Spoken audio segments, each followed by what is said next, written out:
सुन लेते हैं क्यों ये सब चीजें आपके सामने रख रहा हूं, वो तमाम बातें आप तक हम पहुंचाएंगे। और सबसे बड़ी चीज ये है कि जो तस्वीरें आप देख रहे हैं, ये तस्वीर सोनिया गांधी का जो घर है 10 जनपथ, वहां अब राहुल गांधी भी रहते हैं, आपको पता ही है, साथ साथ रहते हैं। और वहां राहुल गांधी जब पिछली दफा गए थे, धान की खेती की थी, बोया था धान उन्होंने। ये जो तस्वीर आप देख रहे हैं, यहाँ महिलाओं को कहा था कि आप हमारे घर आएंगे खाना खाने के लिए, प्रियंका से बात भी करवाई थी।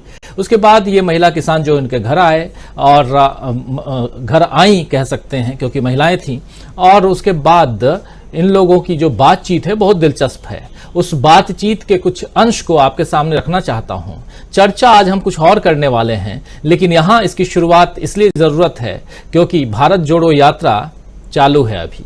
कैसे है और भारत जोड़ो यात्रा पार्ट 2 की तैयारी पूरी हो चुकी है, ये सब बताएंगे हम आपको। और साथ साथ ये भी समझेंगे कि इंडिया कितनी दमदारी के साथ आगे बढ़ रहा है, क्यों परेशानी में, मुश्किल में पड़े हुए हैं नरेंद्र मोदी जी। लेकिन पहले सुनते हैं क्या कुछ बातचीत चल रही है इन महिलाओं और राहुल गांधी, प्रियंका गांधी और सोनिया गांधी के बीच। सवाल ये कि राजीव गांधी जी के जाने के बाद, उनकी हत्या हो गई थी, आप सबको पता ही है, उनके जाने के बाद कैसे आगे ये परिवार बढ़ा चला, जरा सुन लीजिए। राजीव जी जाने के बाद उस स्थिति में मतलब कैसे मैनेज किया, भाई बच्चे भी थे, बहुत प्यारा, चोट इतनी बड़ी छोड़ के आई थी, बहुत समय के लिए बहुत ही कई दिनों के लिए परेशानी बहुत आई, बहुत आई। चलो ये तो जिले तो बड़ा ऊपर वाला सब बुला शादी कर रखे रात की। आप लड़की ढूंढ लो ना, हो जाएगी। कट कर सकते हो ऐसे। तो एक तरफ गमगीन सा माहौल हो गया यहाँ पे जब राजीव गांधी के जाने के बाद की बातचीत हो रही थी, लेकिन दूसरे पल जब राहुल गांधी की शादी करा दो की बात हुई तो राहुल गांधी की शादी करा दो की बात हुई तो सोनिया गांधी कहती हैं कि लड़की ढूंढो ना, उधर राहुल गांधी कहते हैं हो जाएगी। चलिए खैर, ये सब जीवन का एक पहलू है जो आप तक इन तस्वीरों के जरिए हम आप तक रख रहे हैं, पहुंचा रहे हैं। दरअसल देश ने एक अरसे से नेताओं को, दोस्तों, आम लोगों के बीच इस तरह घुलते मिलते नहीं देखा था। अब राहुल आम लोगों के बीच जा रहे हैं तो ये खास खबर बन रही है। मोदी जी ऐसी खास खबरों से काफी बेचैन दिखाई देते हैं। मोदी जी पहले अपने भाषणों में लोगों को अच्छे दिनों की उम्मीदें बधाते हुए नजर आते थे, अब वो लोगों को खोखली उम्मीद भी नहीं दिला पा रहे हैं। और इसकी एक बानगी ये देखिए, जब महिलाओं ने आज की महंगाई, बेरोजगारी पर खुलकर राहुल गांधी और प्रियंका गांधी से चर्चा की। सुनिए जरा इस बात को।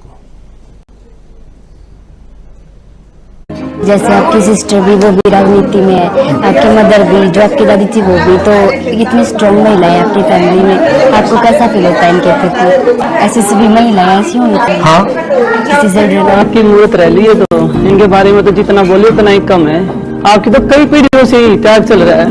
सलूट है मैम आपको, धन्यवाद हमारे, जो कि मतलब आपके साथ साथ दर्शन होने लग रहे हैं। ये देखो प्याज का मारा मुकार खा लिए, ये वजह इतनी महंगाई होगी, मिर्ची भी नहीं खा सकते। टमाटर भी बना लो, टमाटर देखते भी नहीं हुए, इतने महंगे हो गए सब कुछ। तो जिम्मेदार आदमी तो नहीं खरीद सकता ना 200 रुपए किलो। तो जीरा भी महंगा हो गया, जीरा भी नहीं खरीद सकते। जमींदार खेती करता है तभी तो खा पाता है। जीरे लगाते हैं, कनक लगाते हैं, कई कितनी दिन रात एक करते हैं जी, फिर भी हमारे को बजट नहीं मिल पा रहा। खाद बीज बढ़ा दिया, दवाइयाँ बढ़ा दी। अगली भी जब लागू किया तो कितने बच्चों ने सुसाइड किया, तो बच्चे को वहाँ 4 साल के वो कर रहे हैं, तो फिर फायदा क्या हुआ? ये देखो नौकरियां तो खत्म कर दी। अब गरीब बच्चे, ये देखो मतलब गरीब इंसान उसमें पढ़ा रहे हैं। ये सारा सिस्टम प्राइवेट होने के कारण फिर फायदा क्या होगा? जमींदार अब कितने दिन मतलब तिल तिल के मर रही है। देखो वहाँ पे खेतों में बाढ़ आ जाती है, कोई मुआवजा नहीं मिलता। सर ये देखो जीएसटी लागू कर दी, छोटी सी मोट जाते 12,000 की मिलती है। पूछते हैं भैया ऐसे क्यों? कह रहे कि 10,000 रुपए तो रेट है, 2,000 रुपए जीएसटी है।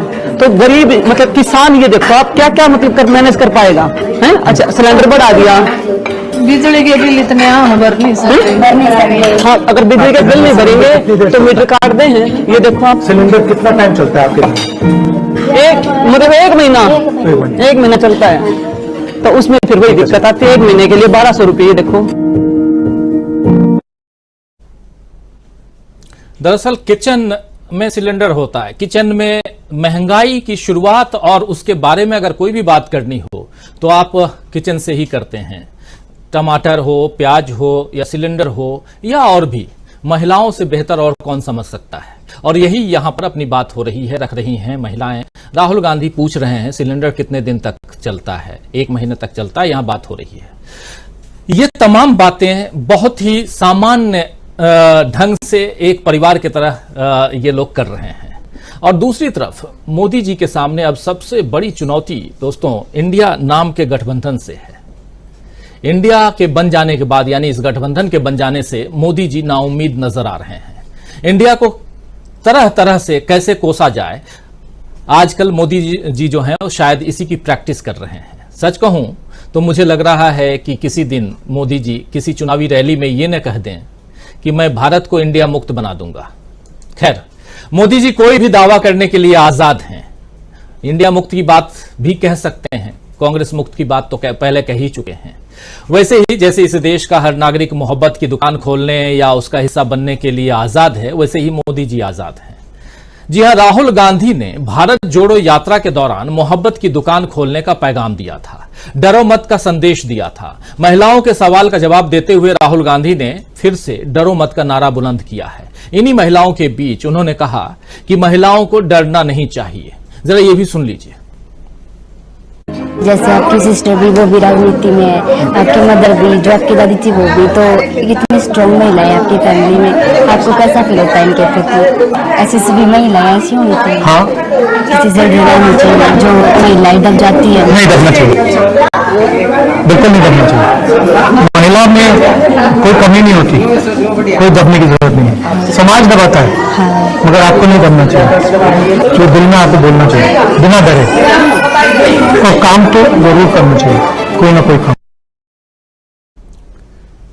तो बिना डरे, महिलाओं को नहीं डरना चाहिए, नहीं दबना चाहिए, और काम तो महिलाओं को जरूर करना चाहिए बिना डरे हुए है। और अब इसी संदेश को लेकर के राहुल गांधी पश्चिम से पूरब की यात्रा पर निकलने वाले हैं। यह आपके लिए सबसे बड़ी खबर हो सकती है। आपको याद होगा कि पहली भारत जोड़ो यात्रा कन्याकुमारी से कश्मीर यानी श्रीनगर तक हुई थी, और अब दूसरी भारत जोड़ो यात्रा की तैयारी पूरी हो गई है। और राहुल गांधी जी के जन्म स्थान गुजरात के पोरबंदर से इसे शुरू करने के लिए तैयार हैं, और त्रिपुरा के अगरतला में यह यात्रा समाप्त होगी, जिसके तहत लगभग उतनी ही दूरी राहुल गांधी पैदल पूरी करेंगे जितनी कन्याकुमारी से कश्मीर तक की यात्रा में की थी, यानी लगभग 4000 किलोमीटर की पैदल यात्रा। और इस बार एक बड़ी बात यह होगी कि कांग्रेस के अलावा इंडिया के नेता भी राहुल गांधी के साथ साथ नजर आएंगे। राहुल चुनावी राज्य राजस्थान से भी गुजरेंगे, और दिल्ली की सत्ता तक पहुंचने के लिए जिस महत्वपूर्ण राज्य उत्तर प्रदेश की बात होती है, जिक्र आता है, उस उत्तर प्रदेश से भी गुजरेंगे। और सबसे ज्यादा वक्त राहुल गांधी उत्तर प्रदेश में बिताएंगे। कहा जा रहा है कि 27 दिन राहुल गांधी उत्तर प्रदेश में रहेंगे। पिछली बार भी इन दोनों राज्यों में, यानी कि राजस्थान और उत्तर प्रदेश में राहुल गांधी गए थे, लेकिन इस बार इन राज्यों के दूसरे हिस्सों में ज्यादा समय बिताएंगे। आप याद कीजिए कि पहली भारत जोड़ो यात्रा के दौरान जब दक्षिण से राहुल गांधी को जन समर्थन मिल रहा था, तब कहा जाता था कि उत्तर में राहुल को जन समर्थन नहीं मिलेगा। यानी दक्षिण के मुकाबले उत्तर के राज्यों में राहुल की कैसी पकड़ है, इसका वास्तविक पता तब चलेगा जब राहुल गांधी उत्तर में रहेंगे। लेकिन उत्तर भारत की कड़कड़ाती ठंड में सफेद टी शर्ट में निकलने वाले राहुल गांधी को जनता ने अपने प्यार की गर्माहट जी खोल कर दी थी। मगर इस घटनाक्रम से बीजेपी हैरान परेशान हो गई थी। कई सारी फेक न्यूज तब राहुल गांधी को लेकर चलाई गई। खैर, अब राहुल गांधी फिर से लोगों के बीच प्यार बटोरने पहुंचने वाले हैं। भारत जोड़ो यात्रा का प्रभाव इंडिया गठबंधन को बनाने में पड़ा है, यह आप सब जानते हैं। और यह न्यू इंडिया मोदी जी को लगातार चुनौती दे रहा है। संसद में अविश्वास प्रस्ताव को लेकर मणिपुर के दौरे तक, वहां से लेकर के मणिपुर के दौरे तक इंडिया के नेता मोदी जी को घेर रहे हैं। हर तरफ देख रहे हैं आप, और मोदी जी की जुबान लड़खड़ा रही है। न सिर्फ जुबान लड़खड़ा रही है, बल्कि उनके सिंबल्स जो हैं हाथ चलाने के, वो भी लड़खड़ा रहे हैं। खैर, तो आइए दोस्तों, आज न्यूज पॉइंट में चर्चा करेंगे कि क्या राहुल गांधी के नए धमाल से मोदी जी परेशान हो गए हैं या हो जाएगी परेशान बीजेपी? कैसे देगी बीजेपी राहुल गांधी की भारत जोड़ो यात्रा पार्ट 2 का जवाब? बहुत बड़ा सवाल है। इन सवाल का जवाब ढूंढने की कोशिश कर रहे हैं और हम लिख रहे हैं कि राहुल का नया धमाल, इंडिया करेगा कमाल। चलिए, कैसे करेगा कमाल, इसको समझने की कोशिश करते हैं। हमारे साथ कुछ वरिष्ठ साथी जुड़े हुए हैं, उन सबसे आपका परिचय करवाता हूं। इस वक्त हमारे साथ देखिए 7 वरिष्ठ साथियों का पैनल मौजूद है। हमारे साथ श्रवण गर्ग साहब हैं, वरिष्ठ पत्रकार, शनिवार को मिलते हैं, आप सब अच्छी तरह से परिचित हैं। गर्ग साहब, आपका स्वागत करता हूं इस कार्यक्रम में। हमारे साथ प्रोफेसर अखिल स्वामी जी हैं, स्वामी जी आपका स्वागत करता हूं। संजय कुमार सिंह जी हमारे साथ जुड़े हुए हैं। हमारे साथ एक लंबे अंतराल के बाद बुशरा खानम जी जुड़ी हैं। बुशरा जी आपका स्वागत है। स्वागत करता हूं प्रशांत टंडन जी का, स्वागत करता हूं दीपक पासपोर्ट जी का, अमलिंदु उपाध्याय जी का, और स्वागत इस्तकबाल आप तमाम दोस्त साथी शुभचिंतक आप सबका जो अब तक जुड़ चुके हैं, जो जुड़ने वाले हैं इस कार्यक्रम में ये समझने की कोशिश हम कर रहे हैं कि अब ये तो तय है कि भारत जोड़ो यात्रा पार्ट 2 की शुरुआत जल्द होगी, जिसमें 3 तारीख राहुल गांधी के सामने रखी गई है। पहली तारीख है 15 अगस्त, दूसरी तारीख है 5 सितंबर और तीसरी तारीख है 2 अक्टूबर। कहा यह जा रहा है कि राहुल गांधी ने 15 अगस्त को चुना है और उससे पहले सोमवार को राहुल गांधी केरल में अपना इलाज करा करके वहां से लौट रहे हैं और पूरा चुस्त दुरुस्त हो करके, क्योंकि पहली बार जब वो गए थे तो 10 दिनों के अंदर उनके घुटने में दर्द की शुरुआत हो गई थी और ऐसा लग रहा था कि शायद वो न कर पाए यात्रा, लेकिन इस बार बहुत जोशो खरोश के साथ वो हैं, तैयारी पूरी कर रहे हैं और फिजिकल तैयारी, और ऐसे तो तैयारी हो चुकी है, यही कहा जा रहा है कांग्रेस सूत्रों के अनुसार। लेकिन इस बार ये जो यात्रा है ये राहुल गांधी के इर्द गिर्द ही नहीं गुजरने वाली है, घूमने वाली है, बल्कि ये यात्रा इंडिया के इर्द गिर्द रहने वाली है।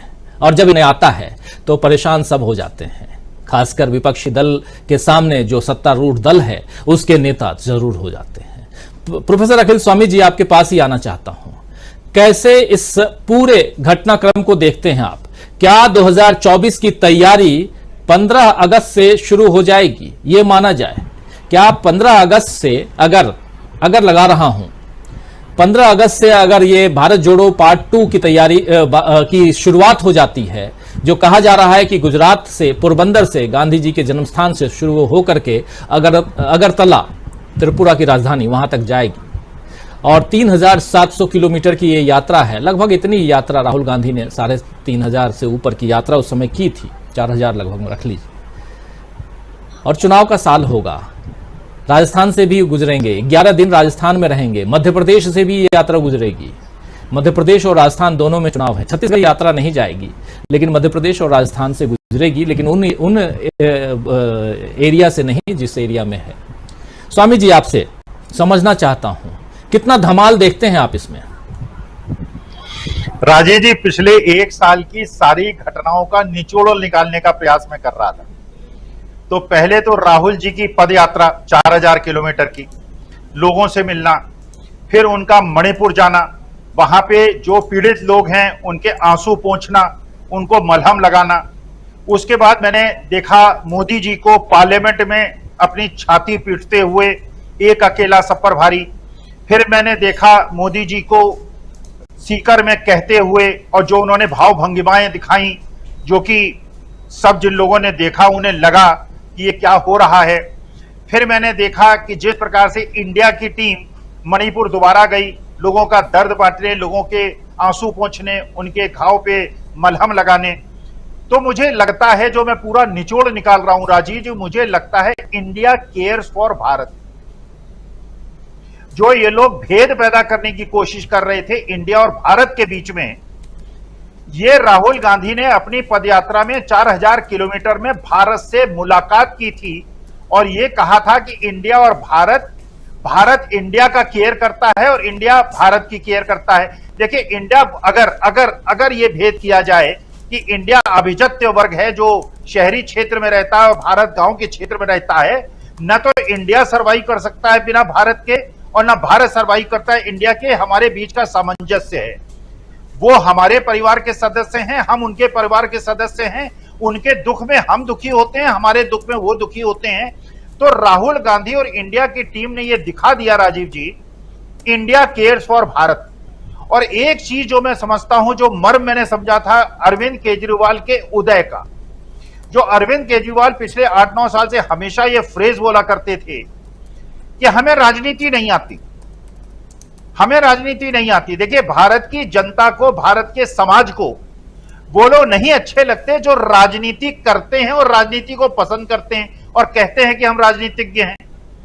राहुल गांधी ने जो मर्म को पकड़ा है, अब राहुल गांधी ये कहते हैं मैं राजनीति नहीं कर रहा, मेरे को राजनीति से मतलब नहीं है, मुझे तो भारत के जो पीड़ित लोग हैं, जैसे आपने दिखाया सोनिया जी के साथ और प्रियंका जी के साथ, जो महिलाओं ने कहा कि एक सिलेंडर 1 महीने चलता है, 1200 का सिलेंडर है, जीरा जो है 700 रुपए किलो है, टमाटर हम लोग खाने के तरस जाते हैं, बिजली के बिल में 20 अगर 10,000 का मोटर है तो उसमें 2,000 का जीएसटी हम देते हैं। तो वो कहते हैं आंसू पी पी कर हम अपना जीवन काट रहे हैं। तो जिन लोगों के बारे में गांव ये सोचता था कि ये शहर के अभिजात्य वर्ग जो बड़ी बड़ी गाड़ियों में आता है, एनएसजी कमांडो लेके आता है, हेलीकॉप्टर से उड़ के आता है, 5-5 ड्रेस बदल के आता है, जो इत्र लगा के आता है, जो अपने केश विन्यास में हजारों लाखों करोड़ों खर्च करता है, तो उन्हें ये बताया गया कि नहीं, हम तुम्हारे ही अंग है, हमारे तुम्हारे परिवार के सदस्य हैं, चाहे वो नॉर्थ ईस्ट का सताया हुआ आदिवासी समूह हो या जिसके साथ अन्याय हुआ हो, चाहे वो लखीमपुर में हुआ हो, चाहे हाथरस में हुआ हो, चाहे बिजनौर में हुआ हो, हम अभिजात्य वर्ग के लोग नहीं हैं, हम राजनीति नहीं करते, तुम्हारे दुख और तुम्हारे आंसू को पोंछने के लिए हमेशा हम खड़े हैं। तो वास्तविकता में आज जो लड़ाई है राजीव जी, वो राजनीति जो लोग करते हैं, जिनका 24 घंटे 365 दिन जो राजनीति करते हैं, उनके बीच का और उन लोगों के बीच का संघर्ष है जो कि इंडिया को रिप्रेजेंट करते हैं और जो भारत को और इंडिया को एक समान समझते हैं, एक परिवार का सदस्य समझते हैं। भारत हमें रोटी खिलाता है तो हमारा ये नैतिक कर्तव्य है, जो शहर में रहते हैं और बड़े बड़े फ्लैट्स में और एसी कंपार्टमेंट्स में और कमरों में रहते हैं, बड़े बड़ी कोठियों में रहते हैं, बड़ी बड़ी गाड़ियों में घूमते हैं, हमारा कर्तव्य है कि अपने गांव के, अपने जो हमें अन्नदाता है, जो हमें रोटी खिलाता है, उसके साथ जाके उसके खेत में कम से कम उनकी जो दुख हैं, जो संवेदनाएं हैं। मैंने राजीव जी, जैसे राहुल गांधी ने पूछा था, एक सब्जी वाले से पूछा जो ठेला लगाता है, दिन में कितने किलोमीटर चल लेते हो, जो राहुल गांधी को जवाब मिला था, किसान ने कहा था 20 किलोमीटर चलता हूं, उस सब्जी वाले ने कहा रोज 20 किलोमीटर हम चलते हैं। और राजीव जी, आपने देखा होगा, एक वीडियो देखा होगा, एक सब्जी बेचने वाला ये बताते हुए, जब किसी ने उससे पूछा तुम्हारी आमदनी क्या है और तुम्हारे खर्चे कितने हैं, उसने कहा 4,000 के रूम में रहता हूं और मैं दिन में 500 रुपए कमाता हूं। रोने लगा, व्यक्त नहीं कर पाया। हमें भारत के लोगों को, जो पढ़े लिखे अपने को कहते हैं तथाकथित बुद्धिजीवी हैं, भारत के साथ खड़ा होना चाहिए। राहुल गांधी ने और इंडिया ने, जो आपके साथ कल आए थे डॉक्टर मनोज झा, उन्होंने वहां जाके लोगों के आंसू पहुंचे हैं और कहा है कि हम एक परिवार के सदस्य हैं, आप हमसे भिन्न नहीं हैं, we care for you, you care for us and we are a family. India is a family and चाहे उसे कोई हिंदुस्तान कहे, कोई माँ कहे, कोई मम्मा कहे, कोई मम्मी कहे, कोई अम्मी जान कहे, लेकिन भारत और इंडिया हमारी माँ है, हमारी भारत माता है और उसे किसी नाम से पुकारे वो हमारी माँ है।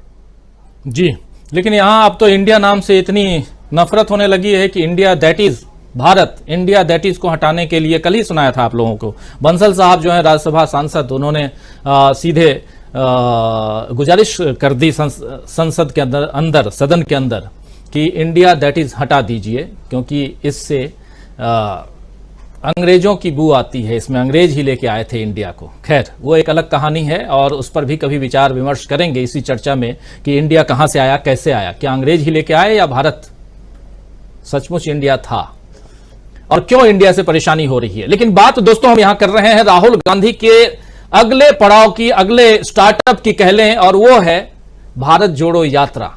भारत जोड़ो यात्रा पार्ट 2 की शुरुआत होने जा रही है, राहुल गांधी कर रहे हैं जल्दी ही, और उसी भारत जोड़ो यात्रा को अब राहुल गांधी गुजरात के पोरबंदर से शुरू करेंगे और जो अगरतला तक लेकर जाएंगे। लेकिन यह समय चुनाव का होगा और चुनाव से पहले जितनी हलचल है, उस हलचल में अगर यह शुरू हो जाता है, यह यात्रा शुरू हो जाती है, तो फिर क्या कुछ होने जा रहा है, क्या देश की परिस्थिति, आज की परिस्थिति 7 सितंबर 2022 से भिन्न है, अलग है, ये तय मानिए। आप लोग भी देख रहे हैं, हम लोग भी देख रहे हैं। और जैसा प्रशांत टंडन जी कहते हैं कि मौसम बदल जाएगा, पहले कह रहे थे, भविष्यवाणी कर रहे थे कि जुलाई अगस्त से मौसम को आप बदलते देखेंगे, तो वो हम बदलते हुए देख रहे हैं। और क्या अब इसके बाद, अगस्त के बाद से जैसे ही भारत जोड़ो यात्रा शुरू होगी, क्या मौसम, प्रशांत टंडन जी, और बदलते हुए हम देखेंगे? प्रशांत जी, क्या राजनीतिक तौर पर इस देश में एक अलग तरह की उथल पुथल हम देखने वाले हैं, और जिसमें बैकफुट पर नजर आने वाली है सत्ता पक्ष, ये भी हम देख सकते हैं?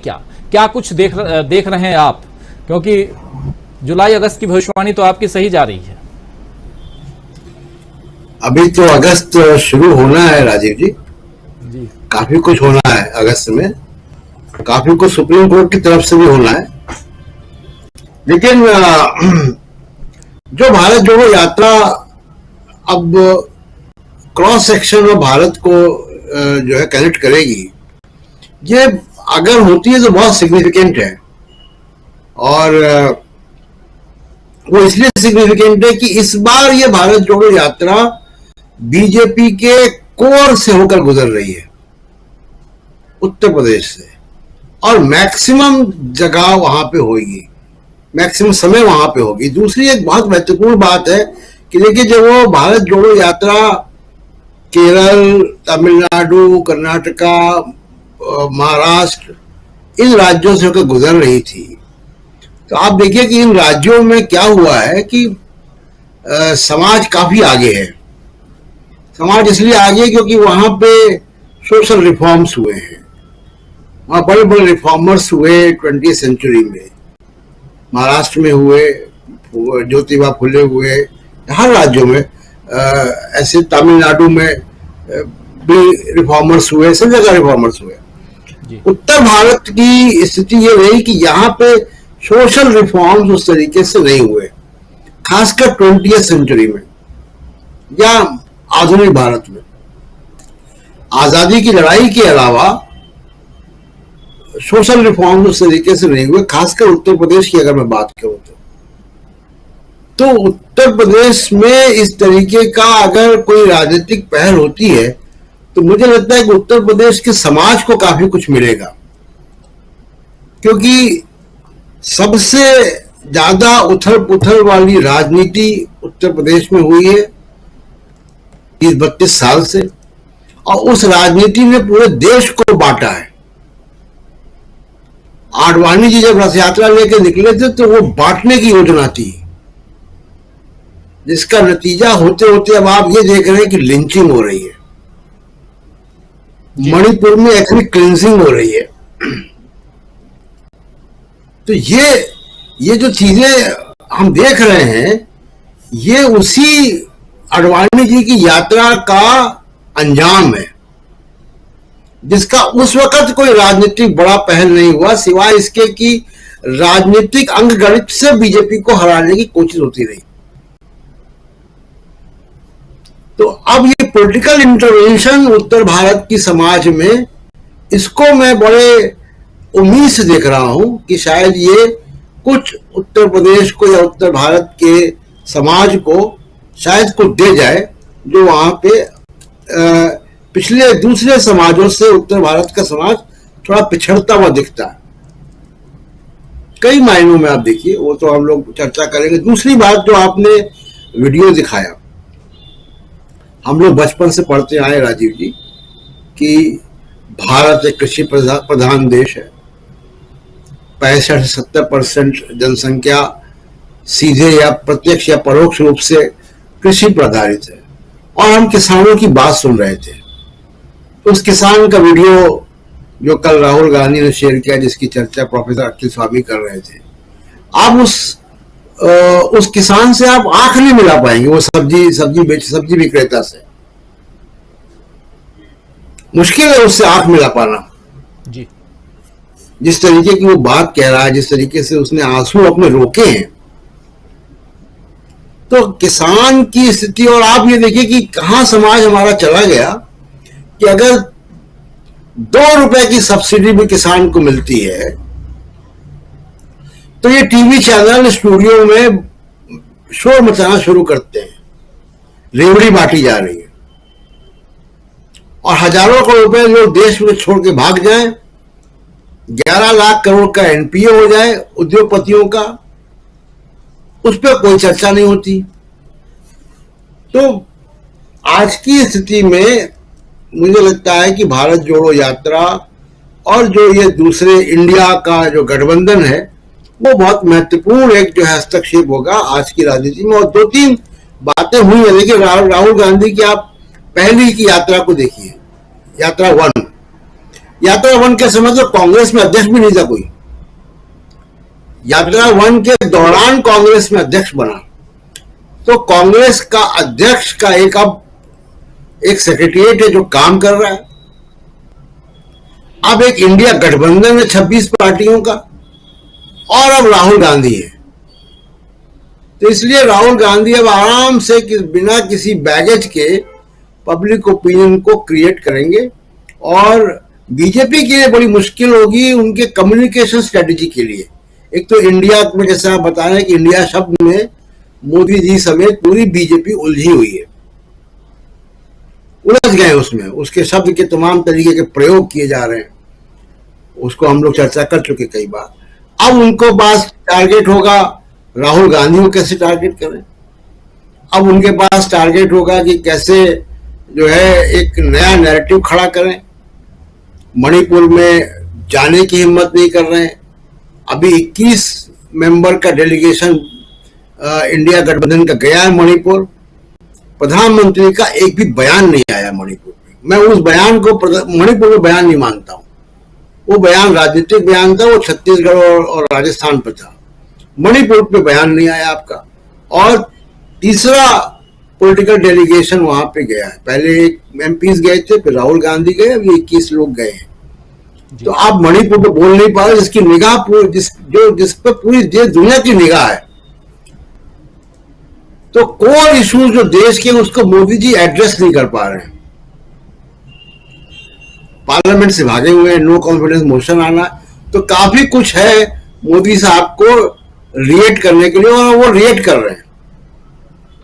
जी बिल्कुल, मोदी साहब रिएक्ट कर रहे हैं और अपने अंदाज में रिएक्ट कर रहे हैं। लेकिन सबसे बड़ी परेशानी जो है वो है इंडिया नाम से, और इंडिया के इर्द गिर्द ही पूरा का पूरा आजकल देख रहा हूं, आप सभी देख रहे होंगे कि भाषण मोदी साहब का रहता है।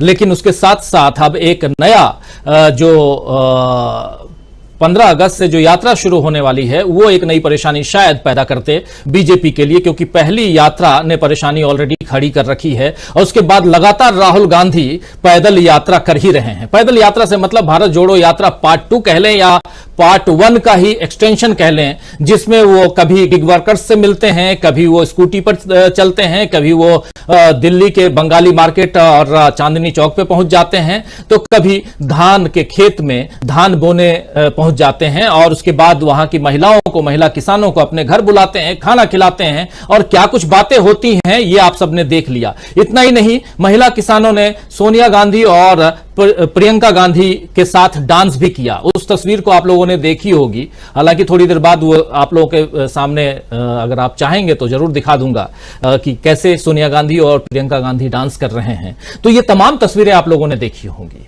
ये जो तस्वीरें हैं, इन सब के बीच देश की सियासत किस दिशा में जा रही है? क्या अभी तक राजनेता लोगों के बीच नहीं पहुंचते थे? अब कोई एक राजनेता है जो लोगों के बीच पहुंच रहा है, कोई एक राजनेता है जो लोगों के साथ साथ पैदल चल रहा है और फिर से पैदल चलने की तैयारी कर रहा है। ये तमाम बातें, ये तमाम जो पिक्चर्स हैं आप सबके बीच हैं। आना चाहता हूं, बुशरा जी हमारे साथ हैं। बुशरा जी आपके पास, और लेकिन बुशरा जी आपके पास आऊं उससे पहले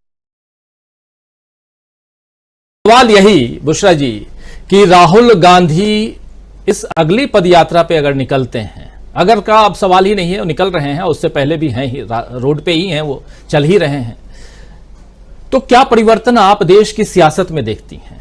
क्या कुछ आप देख रही हैं आने वाले समय में सत्ता पक्ष, और खासकर इस समय जब मणिपुर में आग लगी हुई है, जब पूर्वोत्तर धीरे धीरे उस आग की लपेट में आ रहा है, चपेट में आ रहा है, जो भी कह लें, तब इधर उत्तर भारत की बात होती है और उत्तर भारत से ये यात्रा गुजरने वाली है। कैसे देखा जाए उसको?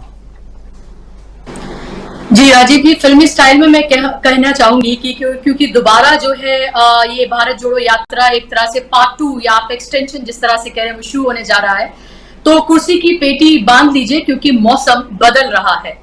और लगातार आप ये देख रहे हैं कि जब से भारत जोड़ो यात्रा शुरू हुई है उसके बाद जो नए गठबंधन का नाम जो है इंडिया रखा गया है, तब से आप लगातार देख रहे हैं कि किस तरह से अलग अलग तरह की टूल किट्स जो हैं वो पेश की जा रही हैं, लेकिन उसके बावजूद भी हाथ कुछ नहीं लग रहा है। अभी आप ये देखें कि शायद आपने अभी ट्विटर पर देखा हो कि बड़े बड़े चैनल्स के जो बड़े बड़े पत्रकार हैं उन्होंने अब ये कहना शुरू किया है कि लगातार प्रधानमंत्री और गृह मंत्री जो हैं वो अपडेट्स ले रहे थे, 3-3 बार दिन में अपडेट्स ले रहे थे मणिपुर में क्या हो रहा है। तो इससे शर्मनाक तो कोई और बात हो नहीं सकती कि अगर देश का गृह मंत्री, देश के प्रधानमंत्री अगर दिन में 3-3 बार अपडेट्स अगर ले रहे थे, अगर उन पत्रकारों की माने, क्योंकि वो देश के जाने माने चैनल्स के टॉप पत्रकार हैं, उनके ट्वीट्स की अगर माने, तो फिर तो इससे शर्मनाक कोई बात हो नहीं सकती कि 78 दिन तक, 80 दिन तक ये सब कुछ चलता रहा। तो आखिर इसको कंट्रोल कौन करेगा फिर? अगर ये देश के प्रधानमंत्री के हाथ में नहीं है, देश के गृह मंत्री के हाथ में नहीं है, तो आखिर फिर किसके हाथ में है? अभी तक आप ये देखें कि इस्तीफा नहीं मांगा गया है। ये सरकार लगातार ये दिखाती है अपनी गलतियों को ना छुपाते हुए, बल्कि सामने चौड़े होकर सीना खोलकर ये दिखाया जाता है कि गलती हमारी है, लेकिन किसी का इस्तीफा नहीं लिया जाएगा। हमें याद रखना चाहिए यूपीए 1, यूपीए 2 में कि किस तरह से इस्तीफे जो है लिए जाते थे, लेकिन अब ये सब कुछ खत्म हो गया है।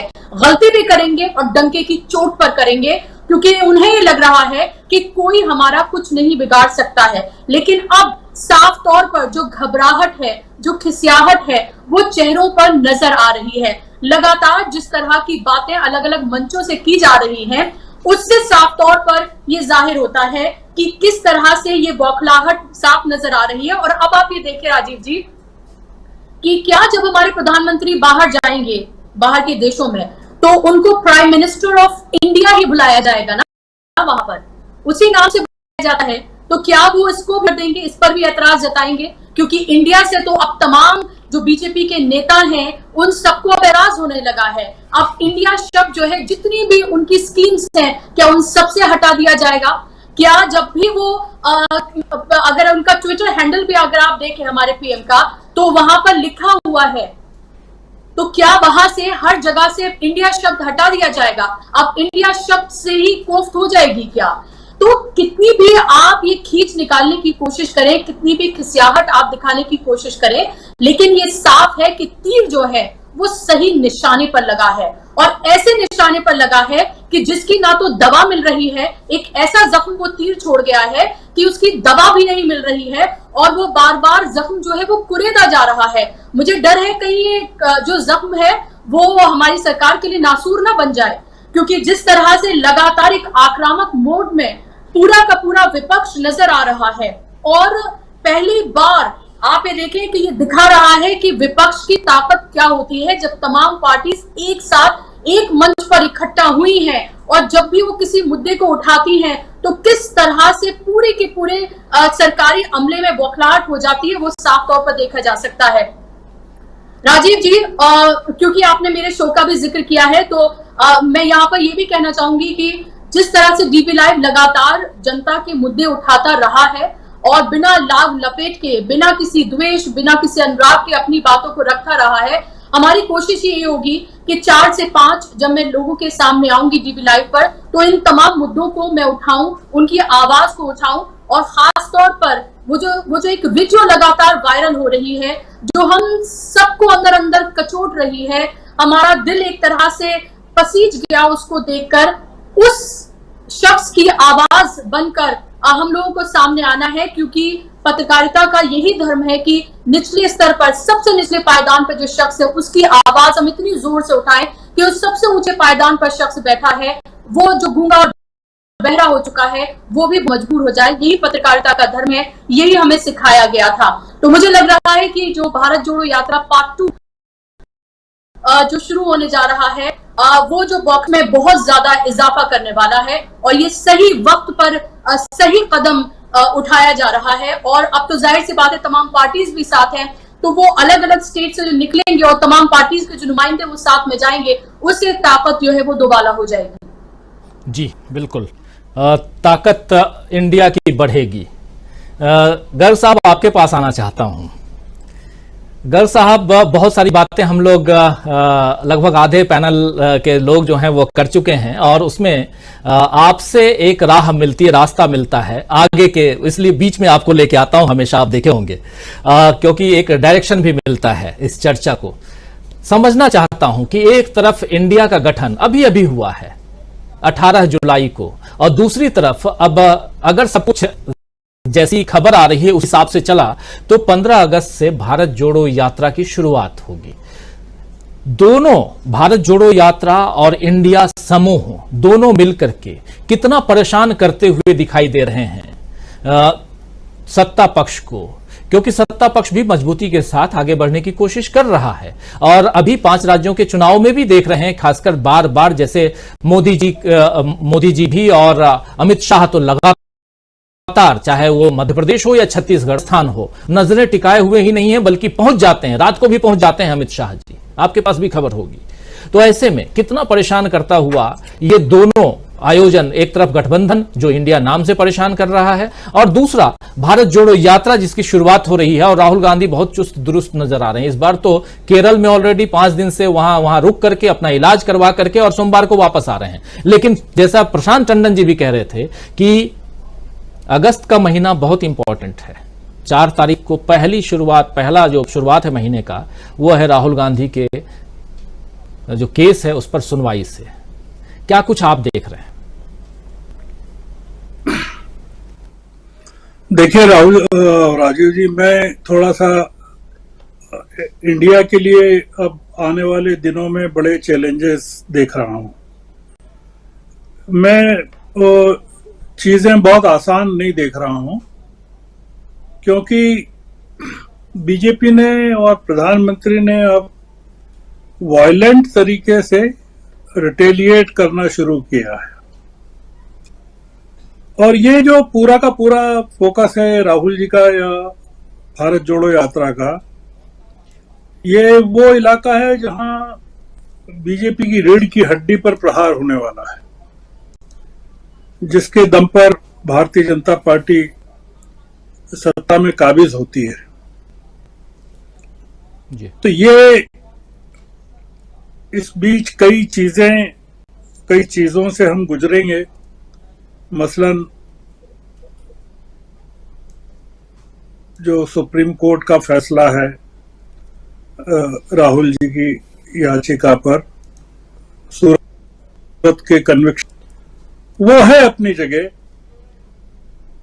एक फैसला हमने अभी कल भी देखा है, कल परसों भी देखा है सुप्रीम कोर्ट का, जिसमें सुप्रीम कोर्ट अपने ही फैसलों के खिलाफ जाकर ईडी के चीफ को 15 सितंबर तक का एक्सटेंशन देती है। और वो देती है राष्ट्र हित के नाम पर, देश हित के नाम पर। और आर्गुमेंट यह है कि जो संजय कुमार मिश्रा हैं उनके बिना काम नहीं चल सकता। जो चैलेंजेस हैं वो काफी बड़े हैं, जो मैं उस रो में नहीं बहना चाहता कि बहुत सब चीजें बहुत आसान होने वाली हैं और कोई एक किस्म का आपने देखा आज बीजेपी के नेशनल एग्जीक्यूटिव की घोषणा हुई है नई, बिल्कुल, उसमें दो मुस्लिम लोगों को उन्होंने लिया है वाइस प्रेसिडेंट करके। ये पहली बार हुआ है। आप उत्तर प्रदेश से आज तक आपने कोई कैंडिडेट खड़ा नहीं किया पार्लियामेंट के लिए, आपने विधानसभा में उनको नजरअंदाज किया। आपका कोई पार्लियामेंट में मेंबर तक नहीं है मुस्लिम, केवल एक था, वो एनडीए का आपका सहयोगी दल का था। आप अलीगढ़ मुस्लिम यूनिवर्सिटी के जो पूर्व वाइस चांसलर हैं उनको आप ले रहे हैं, एक और सज्जन को ले रहे हैं। कई चीजें चल रही है, एक साथ चल रही हैं। और राहुल जी जो जिस इलाके से गुजरने वाले हैं वो एक अलग किस्म का इलाका है। वो उतना साफ सुथरा नहीं है जितना कि दक्षिण भारत में विंध्य के उस पार का था। मतलब वो जो केरल से चल के कर्नाटक और तमिलनाडु, कर्नाटक और तमाम चीजें, हालांकि रोड मैप तो अभी पता नहीं है, पर जो दिखता है आंखों से वो तो यही है ना कि यूपी होगा, उत्तराखंड हो सकता है, बिहार होगा, बंगाल होगा, असम होगा, क्योंकि अगरतला पहुंचने का कोई रास्ता तो यही होता है आमतौर से, बाई रोड। और 3000 किलोमीटर है दिल्ली से मणिपुर, इम्फाल जो है 2500 किलोमीटर है। तो ये पोरबंदर से तो और जोड़ लीजिए, 1000 किलोमीटर और जोड़ लीजिए आप। और गुजरात में राहुल गांधी की उपस्थिति, जहां इतनी बड़ी सीटों के साथ, 156 सीटों के साथ असेंबली में भारतीय जनता पार्टी जीत के आई है, जहां सारी 26 सीटें बीजेपी के पास हैं पार्लियामेंट की। ये बैटलफील्ड बदल गया है राजीव जी। वो जो बैटलफील्ड था उसमें बीजेपी कहीं नहीं थी और सहयोगी दल थे आमतौर से तमाम इलाके में। ये जो कॉन्फ्रंटेशन है वो पूरा का पूरा बीजेपी से है, जिस इलाके से राहुल गांधी गुजरने वाले हैं। तो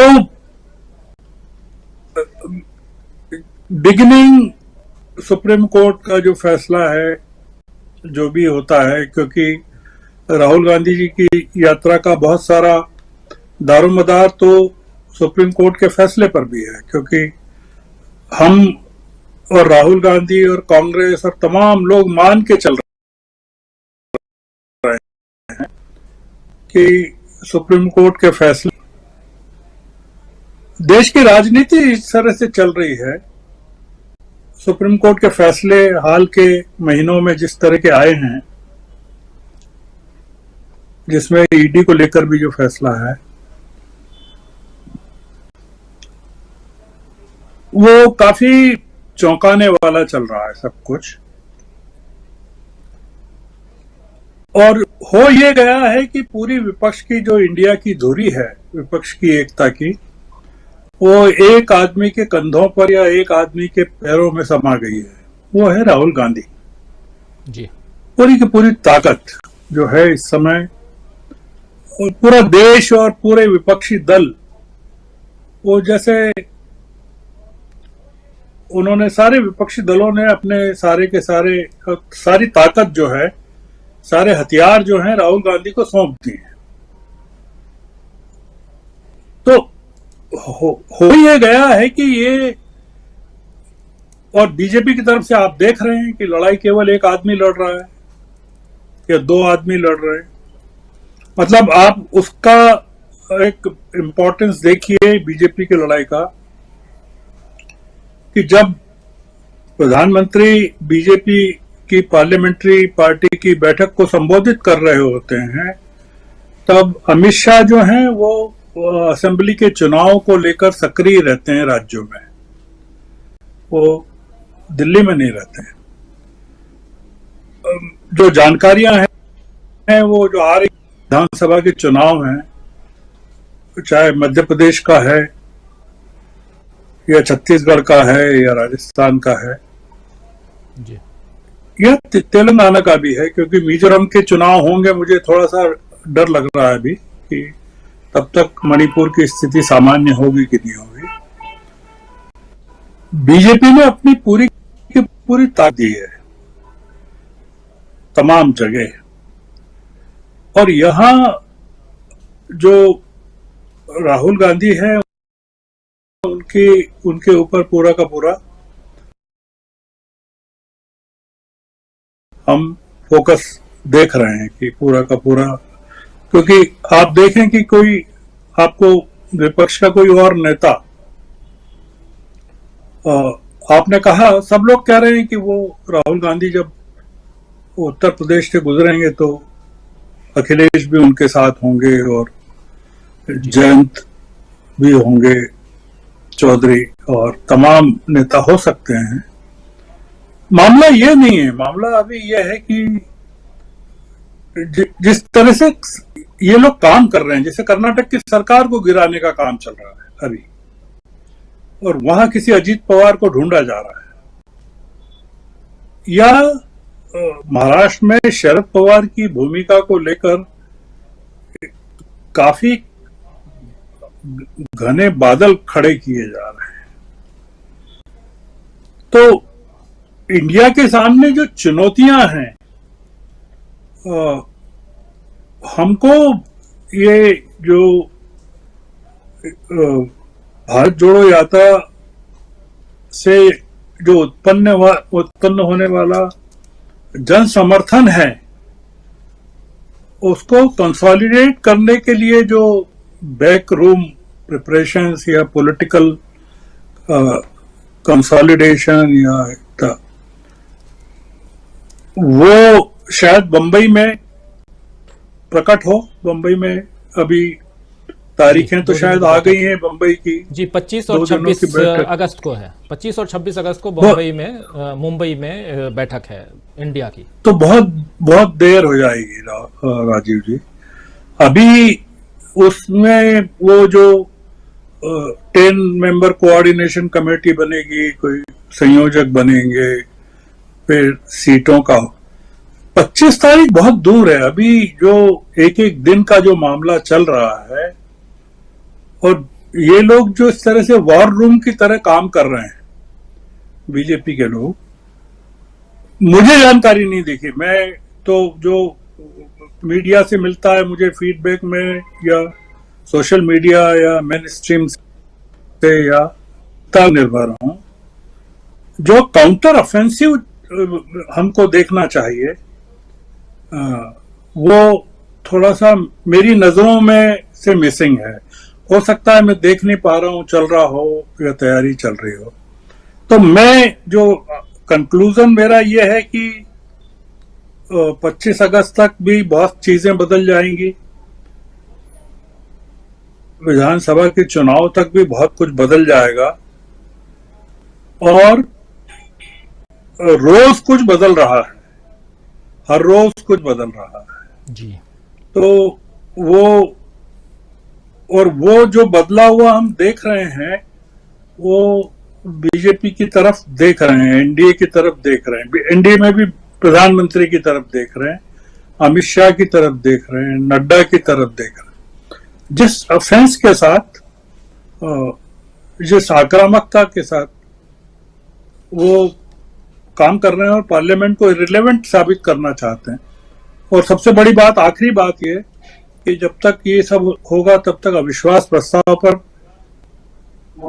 क्या बहस होती भी है कि नहीं। प्रधानमंत्री पूरी कोशिश कर रहे हैं, या उनकी पार्टी कर रही है, कि प्रधानमंत्री को बोलना नहीं पड़े। क्या उसमें कामयाब हो जाएंगे? ये बहुत सारे सवाल मैंने खड़े कर दिए। अब पता नहीं, मैं बिल्कुल सही दिशा में बिल्कुल, आपकी बात बिल्कुल सही दिशा में आप, बहुत सारे सवाल, इसलिए तो जरूरी भी है कि इन सवालों का जवाब ढूंढा जाए। हम सब बैठ करके विचार विमर्श करते हैं इस कार्यक्रम में, हम कोई डिबेट नहीं करते, और कुछ देश को दें, हमारे देखने वाले, हमारे साथी दर्शक जो हैं, उनको भी कुछ अपने जरिए कुछ विचार उनके अंदर भी पैदा कर पाए, यही हम चाहते हैं, ताकि ये देश जो है, इस देश का लोकतंत्र बचा रहे, बना रहे, और संविधान जो है वो मजबूती के साथ काम करता रहे, उसके तहत लोग काम करते रहें। तो और बहुत सारे सवाल आप यहां रख रहे हैं, बहुत वाजिब सवाल रख रहे हैं।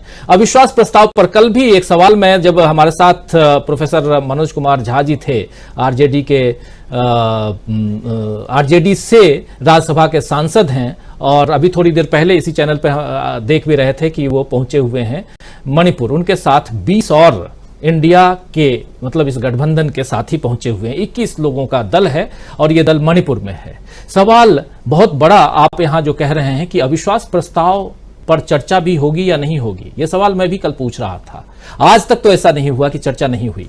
दूसरी बात यह कि क्या प्रधानमंत्री नरेंद्र मोदी बोलेंगे, यह भी बड़ा सवाल है, क्योंकि जैसा गर्ग साहब कह रहे हैं कि बहुत कुछ, और हम देख भी रहे हैं पिछले 9 साल से, बहुत कुछ 9 साल से पहले होता था जो 9 साल के पिछले 9 साल में नहीं हो रहा है। बहुत चीजें बदल रही हैं, बहुत धाराएं बदल रही हैं, दिशा, आप नाम ही नहीं बदल रहे हैं, आप धारा भी बदल रहे हो, आप बहुत कुछ बदल रहे हैं। तो क्या ये इसको भी बदलते हुए हम देखेंगे? क्या अगस्त महीने में और भी बहुत कुछ बदलते हुए देखेंगे? ईडी को एक कोर्ट ये कहता है, सुप्रीम कोर्ट ये कहता है कि वो अवैधानिक है, अवैध है उस पद पे बैठे हुए हैं, तो और 31 को रिटायर होना चाहिए उनको 100%, और वो 31 से पहले सरकार की दलील को मान लेता है वो कोर्ट और कहता है कि 45 दिन का, चलो आपको 45 दिन की मोहलत हमने दी। तो यहां बहुत कुछ बदलते देख रहे हैं, सही आप कह रहे हैं। और इस बदलती राह में कितनी मुश्किल राह, कितनी कठिन राह राहुल गांधी की है, इंडिया की है, यानी विपक्ष की है, वो भी समझना जरूरी है। ये नहीं समझेंगे तो फिर हवाई बात करने का कोई मतलब नहीं रहेगा इस कार्यक्रम में। आना चाहता हूं डॉक्टर दीपक पाचपुर जी आपके पास। कैसे आप देखते हैं, कितनी कठिन, कितना मुश्किल यात्रा आपको दिखाई दे रही है, आने वाली यात्रा, भारत जोड़ो यात्रा। राहुल गांधी में उत्साह भरपूर है। राहुल गांधी को अब उन नेताओं का साथ मिल गया है जो कभी राहुल गांधी से बात करना तक पसंद नहीं करते थे। नाम भी बता देता हूं, 2 बड़े नाम हैं। एक नाम ममता बनर्जी का है, दिल्ली आती थी, सोनिया गांधी से मिलती थी जरूरत पड़ी तो, लेकिन राहुल गांधी से मिलने की जरूरत नहीं थी। दूसरी तरफ एक नाम और भी महाराष्ट्र से, इनके ही साथी हैं शरद पवार साहब, नहीं मिलना चाहते थे, बच्चा है, बच्चा रहेगा, उसी टाइप की बातें होती थी। लेकिन अब बिल्कुल चेंज हो चुका है परिस्थितियां। जैसा गर्ग साहब कह रहे थे कि राहुल गांधी के कंधे पे अब बोझ इतना ज्यादा बढ़ गया है, उस बोझ के साथ राहुल गांधी जब भारत जोड़ो यात्रा पार्ट 2 करेंगे तो उसका प्रतिफल आपको क्या, कितना दिखाई देता है?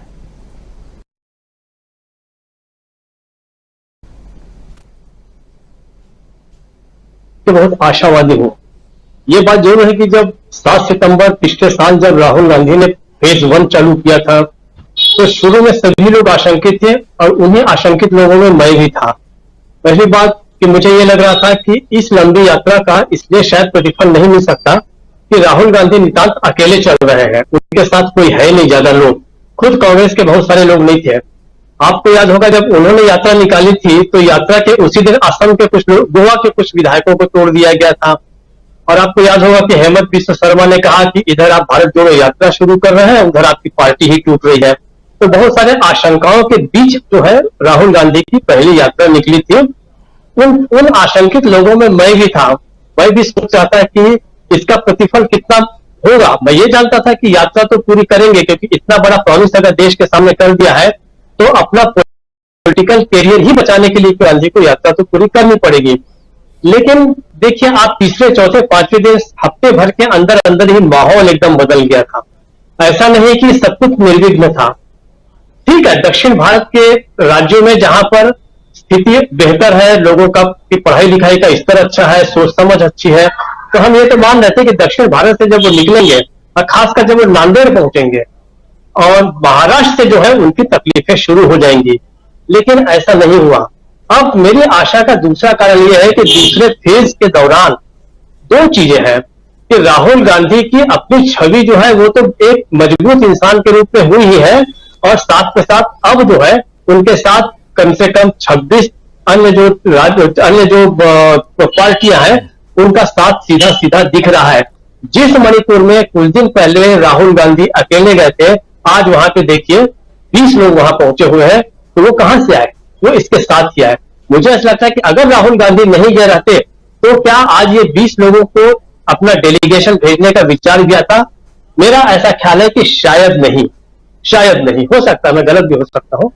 दूसरी बात, उनकी ताकत तो निश्चित रूप से बढ़ी है, और उससे भी बड़ी चीज यह है कि खुद जो है प्रधानमंत्री मोदी की ताकत जो है वो लगातार घट रही है। जैसा मैंने 1-2 दिन पहले भी ये कहा कि मोदी जो है वो अकेले पड़ते जा रहे हैं। उत्तर प्रदेश में अब इस समय जो वहां पर राहुल गांधी जाएंगे, हमारी सबसे बड़ी आशंका उत्तर प्रदेश को लेकर है कि वहां पर क्या होगा, क्योंकि वहां पर कांग्रेस की वैसी ताकत नहीं है। दूसरी बात, वहां पर जो है योगी और उनके संगठन के लोग किस तरीके के हैं ये भी हमें पता है, लेकिन वहां पर जिस तरीके से अखिलेश और जयंत चौधरी भी साथ हैं, तो मुझे ऐसा लगता है कि इसको भी यात्रा को जाने दिया जाएगा। क्योंकि अब जो है अगर वहां पर मोदी या उनके समर्थक किसी भी तरीके से कोई भी उपद्रव करवाते हैं या करते हैं, जो भी होता है, तो निश्चित रूप से वो जानते हैं कि इसका फायदा जो है मोदी उठा ले जाएंगे। और मोदी जी के कोई बहुत समर्थन में नहीं है योगी जी। पिछले समय से आप देखिए उनका टेम्परामेंट योगी जी का बदला हुआ है, पहले जैसे वो आग नहीं उगल रहे हैं। तो मुझे ऐसा लगता है कि उत्तर प्रदेश से भी इस यात्रा को जाने दिया जाएगा और राहुल गांधी की ताकत जो है वो निश्चित रूप से बढ़ने जा रही है। उसका सबसे बड़ा कारण यही मुझे लगता है कि मोदी अपने आप में कमजोर हो रहे हैं। तो एक कमजोर प्रधानमंत्री को कोई भी आदमी साथ नहीं देना चाहेगा। इस समय राहुल गांधी को डिस्टर्ब करना या उनकी यात्रा में किसी भी तरीके की समस्याएं पैदा करना जो है वो उन्हीं लोगों के खिलाफ जाएगा, ये राहुल गांधी के खिलाफ नहीं जाएगा। मान लीजिए एक हम हाइपोथेटिकल हम सोच लेते हैं कि उनकी यात्रा को डिस्टर्ब किया जा सकता है, लेकिन उसका फायदा किसको मिलेगा? अंततः उसका फायदा जो है वो राहुल गांधी को ही मिलेगा। और कोई भी राजनीतिज्ञ अब इतना मूर्ख नहीं रह गया होगा कि वो राहुल गांधी को जो है वो सीधे सीधे तकलीफ देगा। तो मुझे ऐसा लग रहा है कि मैं इसको लेके बहुत आशावादी हूं और 25-26 का ये हो सकता है, कुछ लोग के अपने विचार हो सकता है कि ये काफी लेट हो रहा है या जो भी है, लेकिन 25-26 के बाद मुझे लगता है कि माहौल और बदलेगा, खासकर उसी महाराष्ट्र में। उस महाराष्ट्र में मुझे पता है कि जिस प्रकार से प्रधानमंत्री मोदी इवेंट में मशहूर है, वैसे ही महाराष्ट्र के राजनीतिज्ञ जो है वो भी मशहूर है। उतने ही बड़े बड़े जो इवेंट करते हैं, पॉलिटिकल इवेंट आप देखिए वो बंबई में होते रहे हैं, उसमें खासकर दो लोग, शिवसेना का वो धड़ा जो उद्धव ठाकरे के साथ है, ये तो हर साल जो है मैंने खुद कवर किया है। उनकी जो शिवाजी पार्क की रैलियां होती थी, उस रैली के आगे सारा का सारा जो है विपक्ष जो है वो अक्सर ध्वस्त हो जाया करता था। दूसरे बहुत बड़े जो राजनीतिज्ञ हैं वो शरद पवार, अगर ये दो लोग बहुत बड़ा अगर शो दिखाते हैं, अपनी ताकत को दिखाते हैं महाराष्ट्र के अंदर, और दिखाएंगे भी मुझे ऐसा लगता है। अभी प्रोग्राम तो नहीं आया है, लेकिन कोई भी वहां पर एक संयुक्त सभा अगर महाराष्ट्र में होगी तो उसका भी असर जो है हमें देखने को मिलेगा। तो मैं इसको लेके आशावादी हूं कि पहले फेज में जो सफलता राहुल गांधी को मिली है वही सफलता या हो सकता है कि उससे बढ़कर सफलता जो है वो राहुल गांधी को मिल सकती है। उस दौरान एक और चीज होगा, उस दौरान 3-4 राज्यों के जो चुनाव हो चुके रहेंगे, आपको क्या लगता है कि इन 3-4 राज्यों में कांग्रेस का प्रदर्शन कोई खराब रहेगा? या विपक्षी दल जो इनके साथ है आज राहुल गांधी के साथ, इंडिया के साथ है, वो क्या समर्थन नहीं देंगे?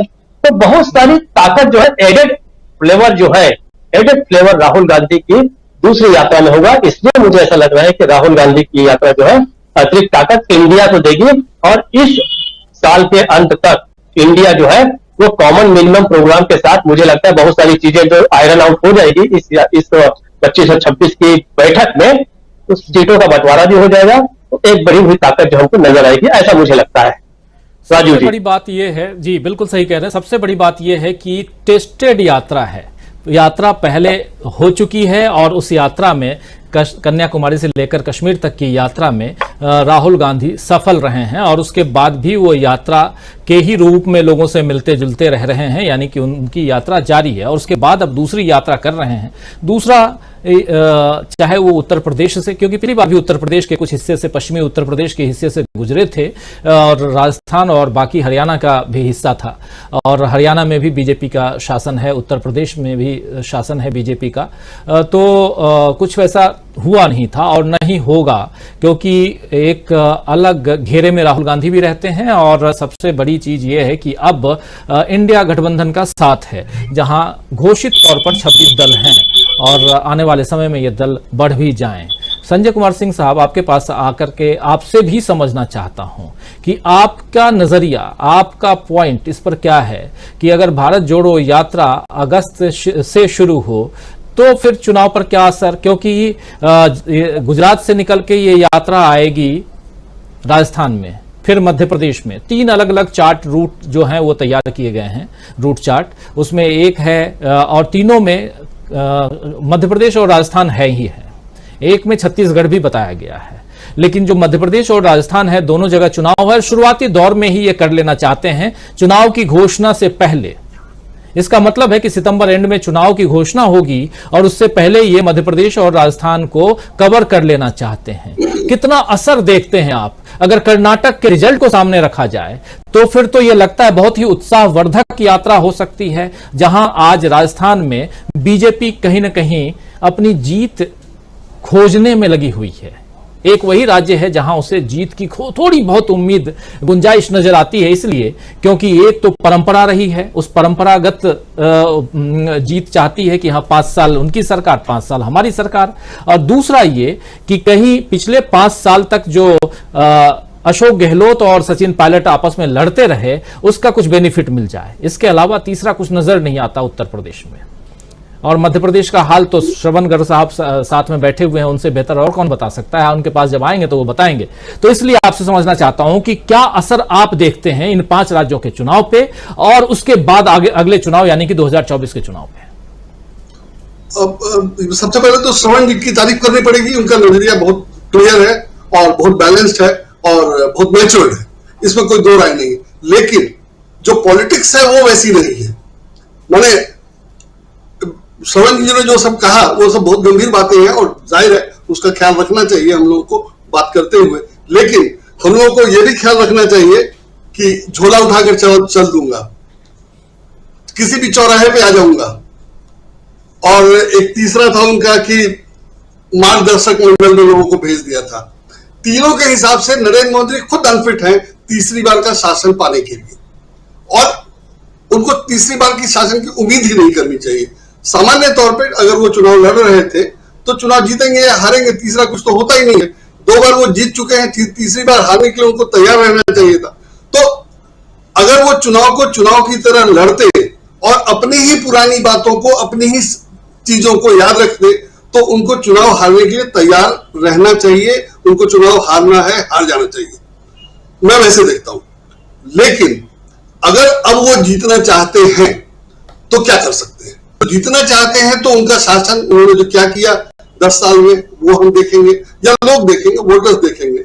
और जैसा कि हम लोग पहले चर्चा करते रहे हैं, बीजेपी अपने काम से अपने आप बुरी तरह फंस गई है, पूरी तरह। तो ये बीजेपी का नेगेटिव वोट कांग्रेस पे काम आएगा या मैंने बीजेपी के खिलाफ जाएगा, वो कांग्रेस को मिले या किसी को मिले, हो सकता है उस समय कोई मैंने इंडिया को मिले, कांग्रेस को ना मिले, वो सब अलग बात है, बात की बात है। लेकिन बीजेपी के खिलाफ उसका ही मैंने उसके बीजेपी का नेगेटिव वोट ज्यादा है, बीजेपी को जो पॉजिटिव वोट मिलेगा या मिल सकता है उसे कई कारण है। और उसमें मैं वो भी देखता हूं कि जो उनके हार्डकोर सपोर्टर हैं आखिर उनको क्या मिला, मैंने एक अच्छी व्यवस्था तो नहीं मिली। अगर किसी ने निजी तौर पे पैसा कमा लिया हो या यौन शोषण के आरोप से बच गया हो, जेल नहीं गया हो, तो वो सब अलग बात है। लेकिन एक इलेक्टेड रिप्रेजेंटेटिव को अपने लिए या अपने वोटर्स के लिए या अपने समर्थकों के लिए क्या मिला, या अपने समर्थकों को वो क्या दिला पाया, देश का क्या विकास हुआ? हम सब जानते हैं कि हम लोग कई मामलों में पीछे गए हैं। तो इसमें कायदे से अगर बीजेपी को जीतने की उम्मीद है या जीतना चाहती है तो पहले तो 10 साल का स्टेटमेंट आना चाहिए कि हाँ भैया हमने ये किया और ये इस तरह से अच्छा है और हम आगे ये करेंगे। ऐसा कुछ बीजेपी की तरफ से है नहीं। तो इसलिए भी मुझे नहीं लगता है कि वहां कुछ होने वाला है। और अगर वो कुछ गलत करेंगे, नुकसान करने की कोशिश करेंगे तो उसका फायदा भी कांग्रेस को मिलेगा। जो सुप्रीम कोर्ट का फैसला है, सुप्रीम कोर्ट के फैसले को हम ऐसे क्यों नहीं देखे? सुप्रीम कोर्ट का फैसला है, मैं उस पर कोई टिप्पणी नहीं कर रहा, मैं टिप्पणी करने की जरूरत नहीं समझता। लेकिन हम ऐसे क्यों नहीं देखे कि उस फैसले से मुझे लगता है, कम से कम मुझे तो जरूर लगता है कि इस फैसले से सुप्रीम कोर्ट ने यह दिखा दिया है कि देखो भाई हम पर कितना दबाव है। बहुत क्लियर है। अदरवाइज सरकार को सुप्रीम कोर्ट में जाने की जरूरत ही नहीं थी, जाना ही नहीं चाहिए था। और जो पुराने मामले हैं उसके आधार पे ऐसे केस में पेनल्टी लगाई गई है। तो सुप्रीम कोर्ट ने ये सब नहीं करके अगर सरकार का कहा मान लिया तो उसने यही तो दिखाया है कि भैया मैं दबाव में हूं। वरना इस तरह की मांग करनी ही नहीं चाहिए थी, जिसको पहले अवैध घोषित किया जा चुका था, उसको विस्तार मांगने का कोई मतलब ही नहीं था। अगर मांगा गया तो वो सुप्रीम कोर्ट पे सरकार का दबाव ही तो था, और क्या था। और सुप्रीम कोर्ट ने उसको मान लिया कि भैया कोई विकल्प ही नहीं है। तो सुप्रीम कोर्ट ने अगर उसमें जनहित की आड़ लेकर या जैसे भी उसने ये जता दिया कि भैया दबाव है और अब दबाव में मतलब इससे ज्यादा ठीक है 15 सितंबर तक तुम अपना चलाओ, जो मर्जी करो, जैसे मर्जी करो, तो अगर हम ऐसे देखते हैं तो ये तो क्लियर हो रहा है ना कि सरकार सुप्रीम कोर्ट पर भी दबाव डाल रही है। तो ये तो उसके खिलाफ ही जा रहा है, सरकार के खिलाफ। अगर 4 तारीख को राहुल गांधी के पक्ष में फैसला नहीं होता है तो सबसे बुरा यही हो सकता है कि उनको 2 साल के लिए जेल भेज दिया जाए, जो होना नहीं चाहिए, किसी भी तरह से नहीं होगा, लेकिन अधिकतम वो 2 साल के लिए जेल चले जाएंगे और चुनाव नहीं लड़ सकते। ठीक है, चुनाव नहीं लड़ सकते, लेकिन ये तो नरेंद्र मोदी ने 2014 में कह दिया था कि राहुल गांधी उनके सबसे बड़े विरोधी हैं या उनको सबसे ज्यादा डर राहुल गांधी से ही लगता है। तभी तो राहुल गांधी को पप्पू बनाया गया, उस पर लाखों करोड़ों रुपए खर्च किए। तो जब उनका खर्चा सार्थक हो रहा है तो राहुल गांधी चुनाव नहीं लड़ पाएंगे, मैं मान लेता हूं, लेकिन क्या प्रियंका गांधी छोड़ देंगी और क्या वो वोट अपने आप प्रियंका गांधी की ओर ट्रांसफर नहीं हो जाएगा?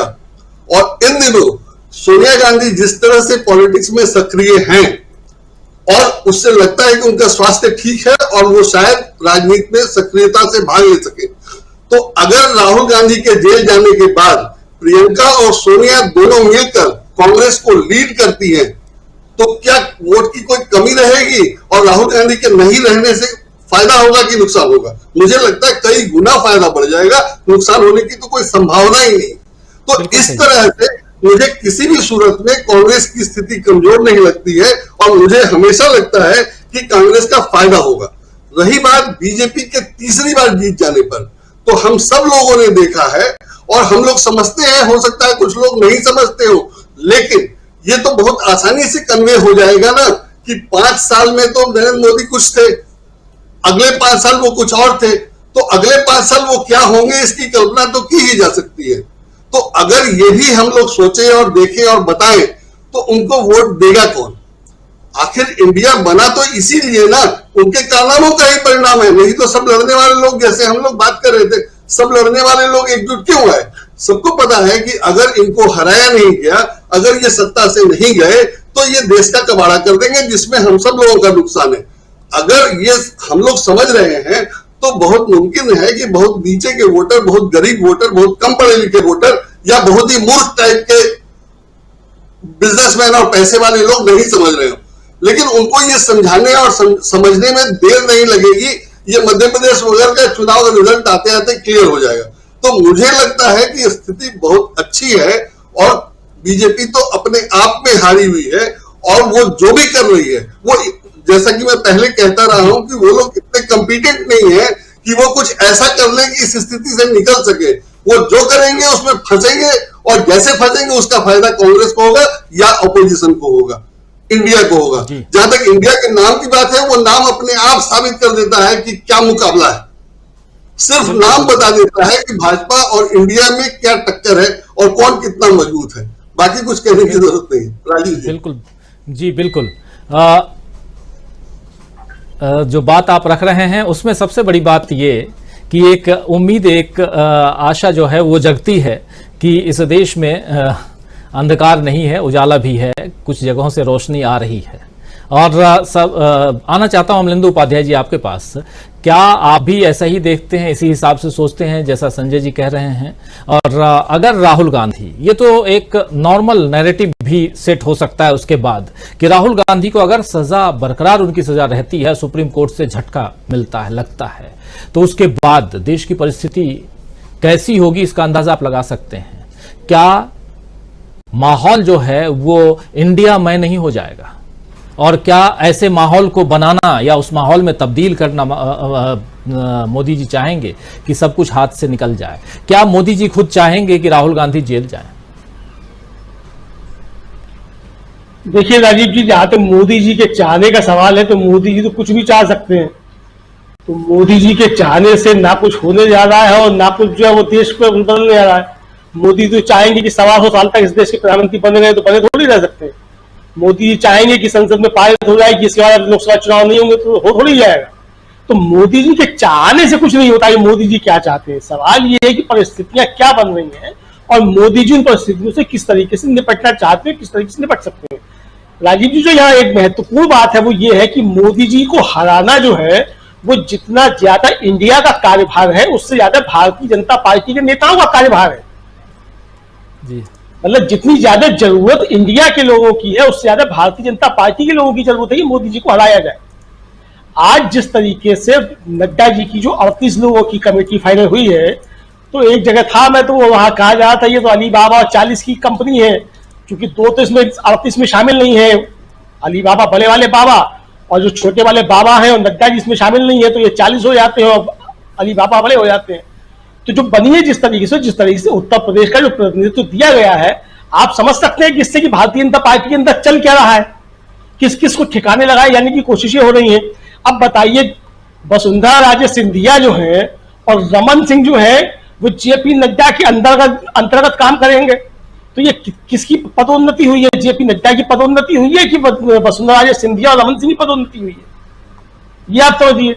तो मुझे लगता है कि भारतीय जनता पार्टी के लोगों का कार्यभार जो है वो मोदी जी को निपटाना ज्यादा जरूरी है बजाय इसके कि इंडिया के लोग उनको निपटाएं। इंडिया तो निपटाने के लिए काम करेगा ही करेगा, और मोदी जी जिसको निपटाना है उसको निपटा रहे हैं।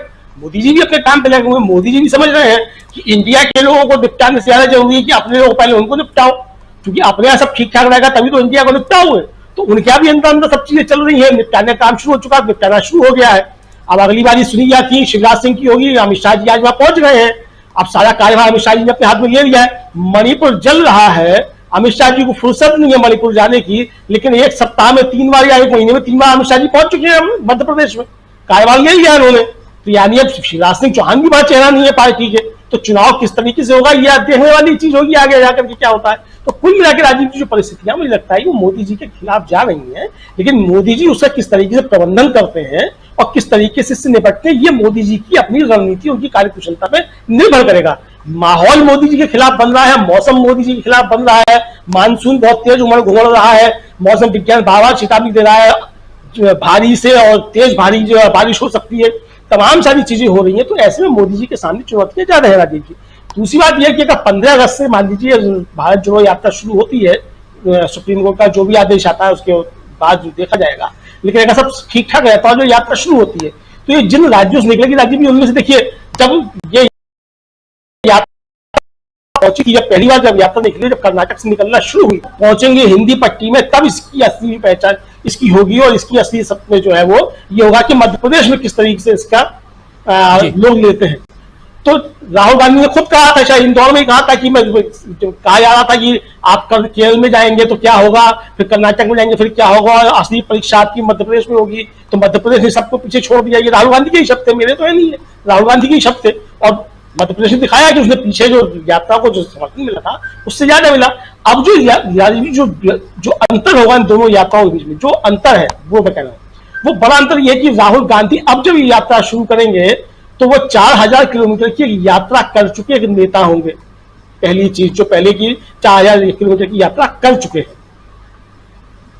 दूसरी बात यह कि अब जो उनके साथ पहले लोग नहीं थे, अब वो लोग उनके साथ में होंगे।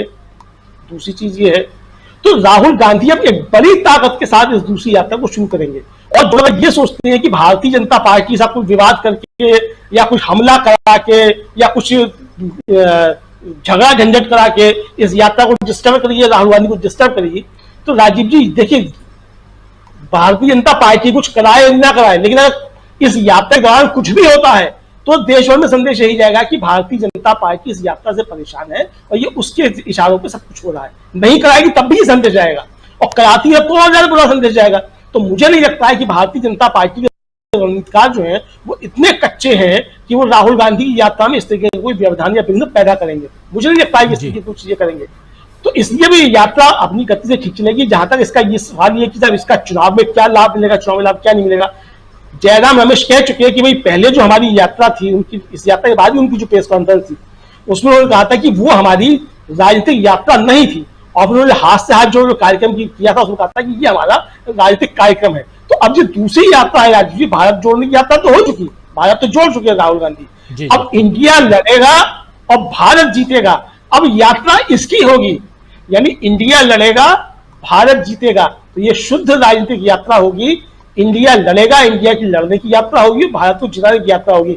देखना ही है कि भारतीय जनता पार्टी कैसे इंडिया से लड़ती है और कैसे इंडिया को हराती है।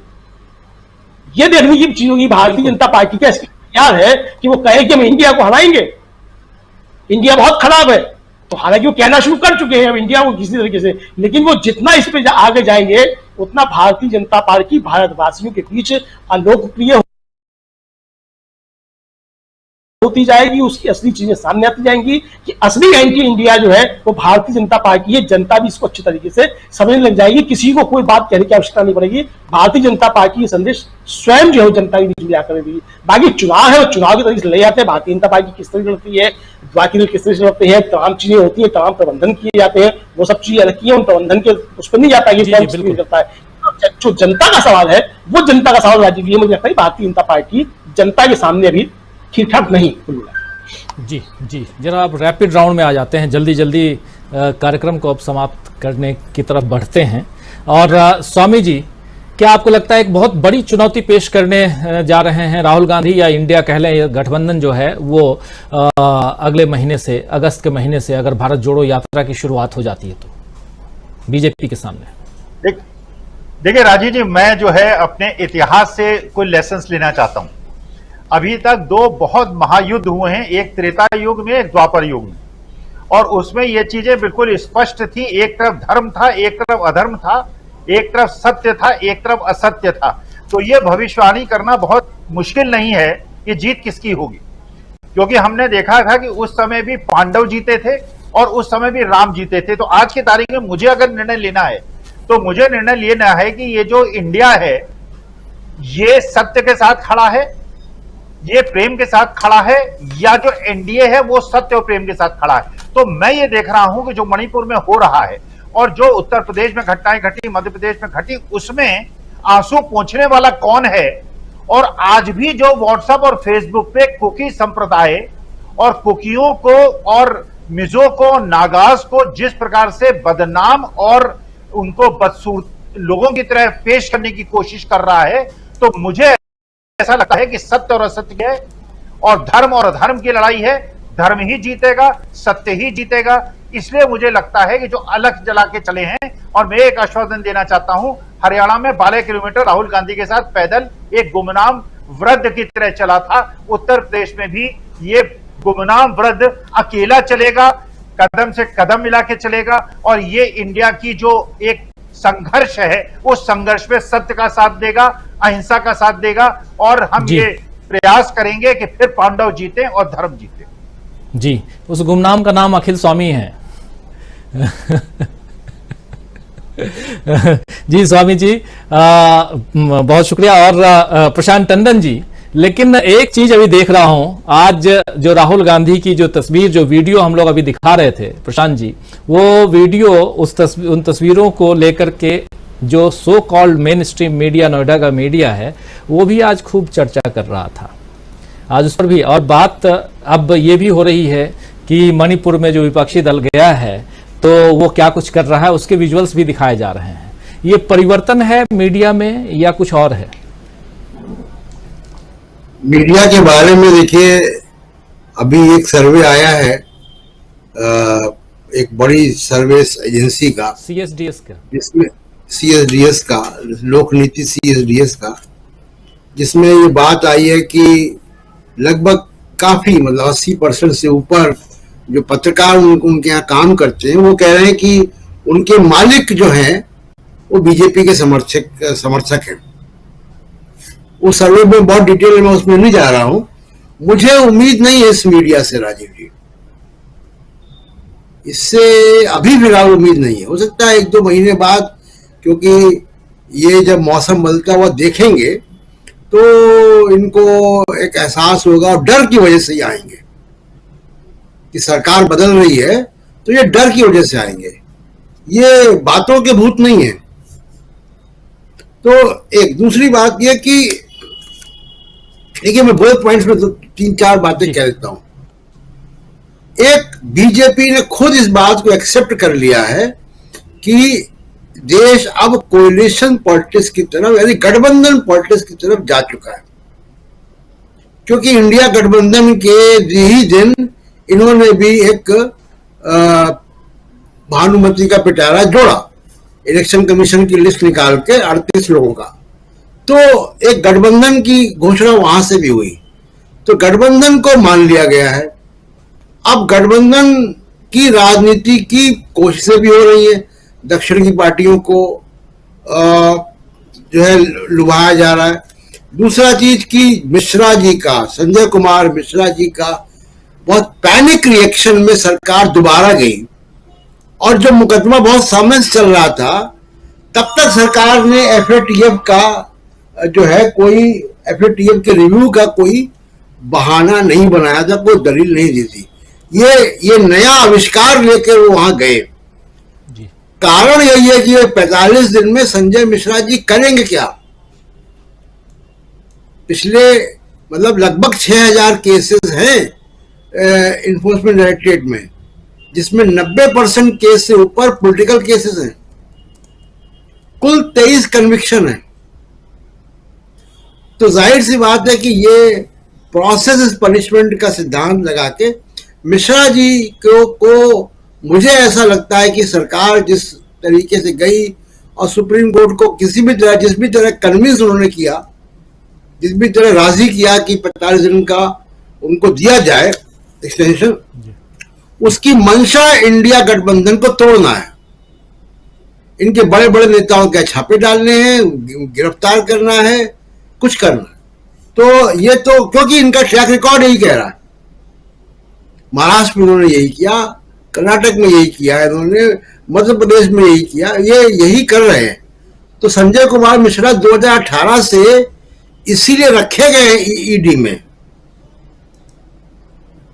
तो एक दूसरी बात ये कि देखिए, जो बात में कह रहा था, आखिरी पॉइंट जो बात में कह रहा था कि क्यों जो बीजेपी जो परेशान होगी कि बीजेपी के कोर एरिया से इस बार यात्रा होकर निकलेगी, और मैं चर्चा कर रहा था कि उत्तर भारत में कोई 20वीं सदी में कोई वो नहीं हुआ, बड़ा सामाजिक आंदोलन नहीं हुआ, समाज सुधार आंदोलन नहीं हुआ।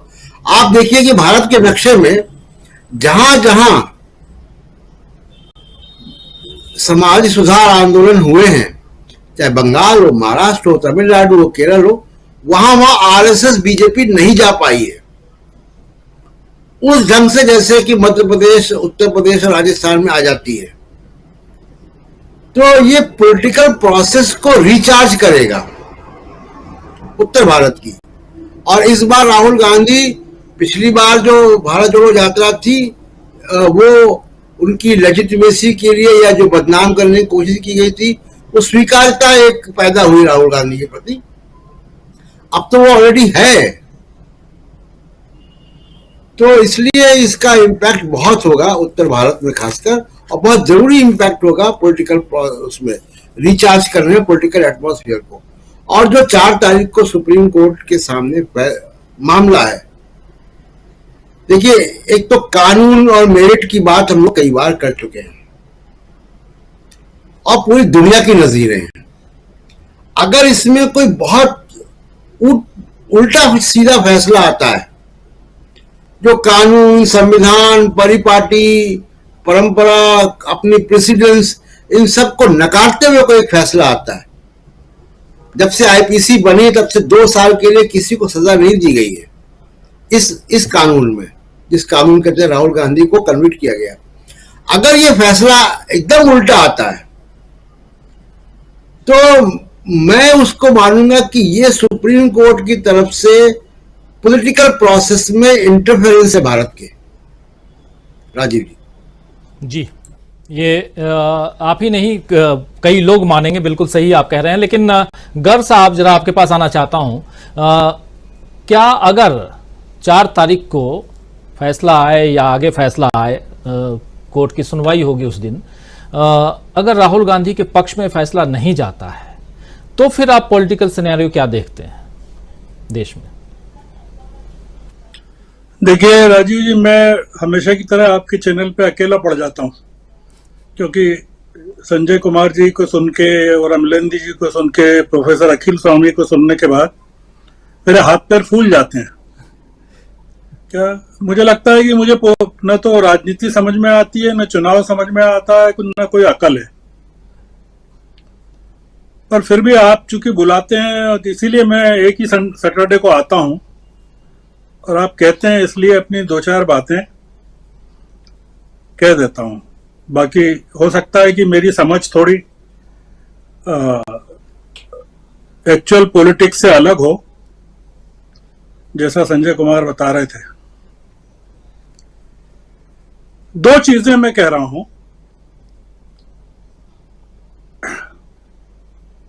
31 तारीख को दिल्ली का ऑर्डिनेंस पार्लियामेंट में आने वाला है। वो बहुत ही क्रूशियल टेस्ट होने वाला है इंडिया और एनडीए के बीच में।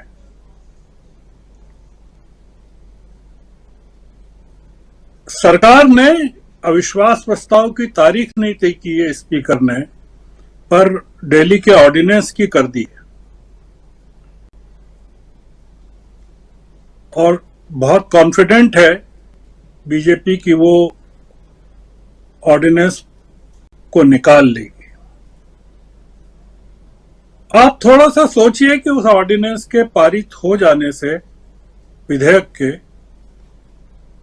जो अलायंस है विपक्ष का या एंड इंडिया है उस पर या देश पर क्या इम्पैक्ट पड़ेगा। पहली चीज। दूसरी चीज यह है कि 1 तारीख को शरद पवार प्रधानमंत्री के साथ पुणे में लोकमान्य तिलक नेशनल अवार्ड का मंच शेयर करने वाले हैं।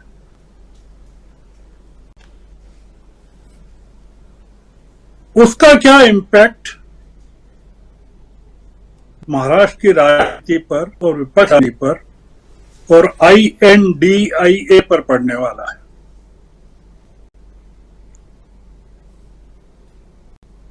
तीसरा ये कि सुप्रीम कोर्ट अगर ये कहे कि साहब ये 2 साल की सजा तो बहुत ज्यादा है, हम इसको 6 महीने की सजा में बदल देते हैं,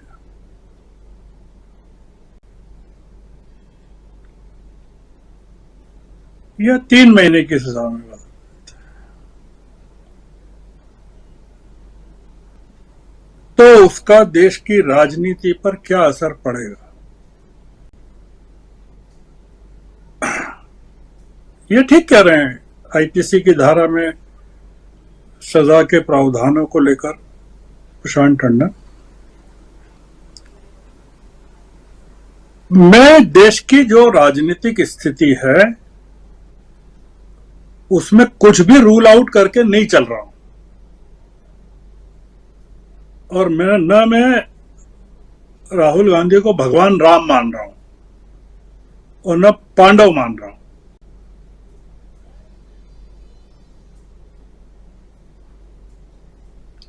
ये राजनीति जो चल रही है वो कौरवों को जिताने की चल रही है, जिसमें सारी की सारी ताकतें, पूरा का पूरा मीडिया लगा हुआ है। तो मैं आपके चैनल पे बैठ के वो बात नहीं कर सकता जो मुझे नहीं दिख रही है। जी जी बिल्कुल। मैं केवल ऑब्जेक्टिवली चीजों को जो देखता हूं या एनालिसिस करता हूं, हो सकता है पॉलिटिक्स नहीं समझता हूं, पर जो एनालिसिस करता हूं और जो लिखता हूं और दूसरे चैनलों पे बोलता हूं, मैं वही बोलूंगा। मैं ये नहीं बोलूंगा कि सब कुछ साफ कांग्रेस के पक्ष में सब धुआंधार होने वाला है, क्योंकि मैं बोल दूंगा और फिर जब चुनाव के बाद आपके साथ बैठूंगा तो मुझे क्या किस सूरत के साथ बैठना वो भी तय करना पड़ेगा।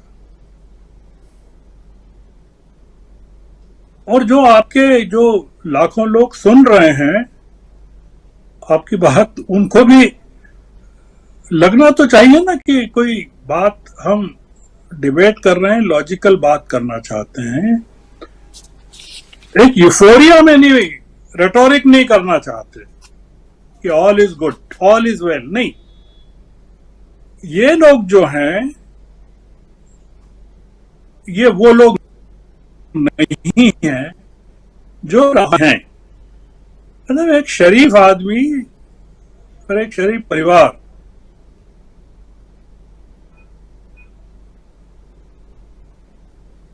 वो जो लड़ रहा है, साधन शुद्धि इसके लिए बहुत इंपॉर्टेंट है, साध्य इंपॉर्टेंट नहीं है। अब मैं महाभारत की भाषा में बोल रहा हूं, गीता की। तो इसलिए जो लड़ाई है वो अलग किस्म की है। वो ये लोग कुछ भी कर सकते हैं। ये जैसे महाभारत के युद्ध में ये था कि रात में शिविरों पे हमला नहीं करेंगे जी। तो ये लोग तो सब कर सकते हैं, रात में, दिन में, शाम को, सब जगह, सूर्यास्त के बाद भी हमला करते ही हैं। इनके सारे हमले रात को ही होते हैं। तो इसलिए ये अगर ये दाव पर ये लगा है, एक आदमी को लग रहा है कि मेरी तो पूरा समाप्त हो जाएगा अगर ये सत्ता चली गई तो, और जो आदमी अपने जीवन में एक दिन के लिए भी विपक्ष में नहीं रहा हो, एक दिन के लिए, न विधानसभा में किसी में, न लोकसभा में किसी में, वो आदमी प्रधानमंत्री पद से अपनी बर्खास्तगी कैसे मंजूर कर लेगा? वो इस देश को अराजकता में झोंक भी सकता है। तो हमको, मैं सॉरी, माफ करेंगी, मैं थोड़ा सा बह गया, पर मैं नहीं, आप बिल्कुल सही कह रहे हैं गर्ग साहब, इसलिए भी क्योंकि जो आप कह रहे हैं अराजकता की बात, वो तो हम देख रहे हैं ऑलरेडी मणिपुर में। तो इसलिए एक अगर इरादा ही हो कि देश में इतनी अराजकता पैदा कर दी जाए, या हो जाए, पैदा नहीं कर दी, हो जाए, स्वस्फूर्त हो जाए, जैसे नॉर्थ ईस्ट में हो गई, और फिर हमारे पास एक एक्सक्यूज है वो जो सुप्रीम कोर्ट के पास जाने का कि सर राष्ट्र हित में चुनाव करवाना ठीक नहीं होगा, हम चाहते हैं सुप्रीम कोर्ट हमको चुनाव न करवाने की इजाजत दे। तो क्या होगा? हम किस तरफ बढ़ रहे हैं? हमारी राजनीति बढ़ना चाहती है, बहुत चैलेंजेस हैं, और हमको उन चैलेंजेस के बारे में डिबेट करना भी चाहिए। और अपने जो आपके तो आप नंबर 1 हैं, आपके तो सबसे ज्यादा सुनने वाले देखना, उनको एजुकेट करना ज्यादा जरूरी है। वो बेनिफिट हो क्या करे।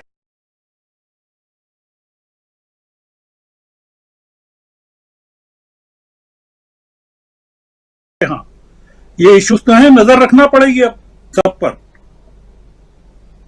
बिल्कुल सही कह रहे हैं। सुप्रीम कोर्ट पर भी रखना पड़ेगी, शरद पवार पर भी रखना पड़ेगी,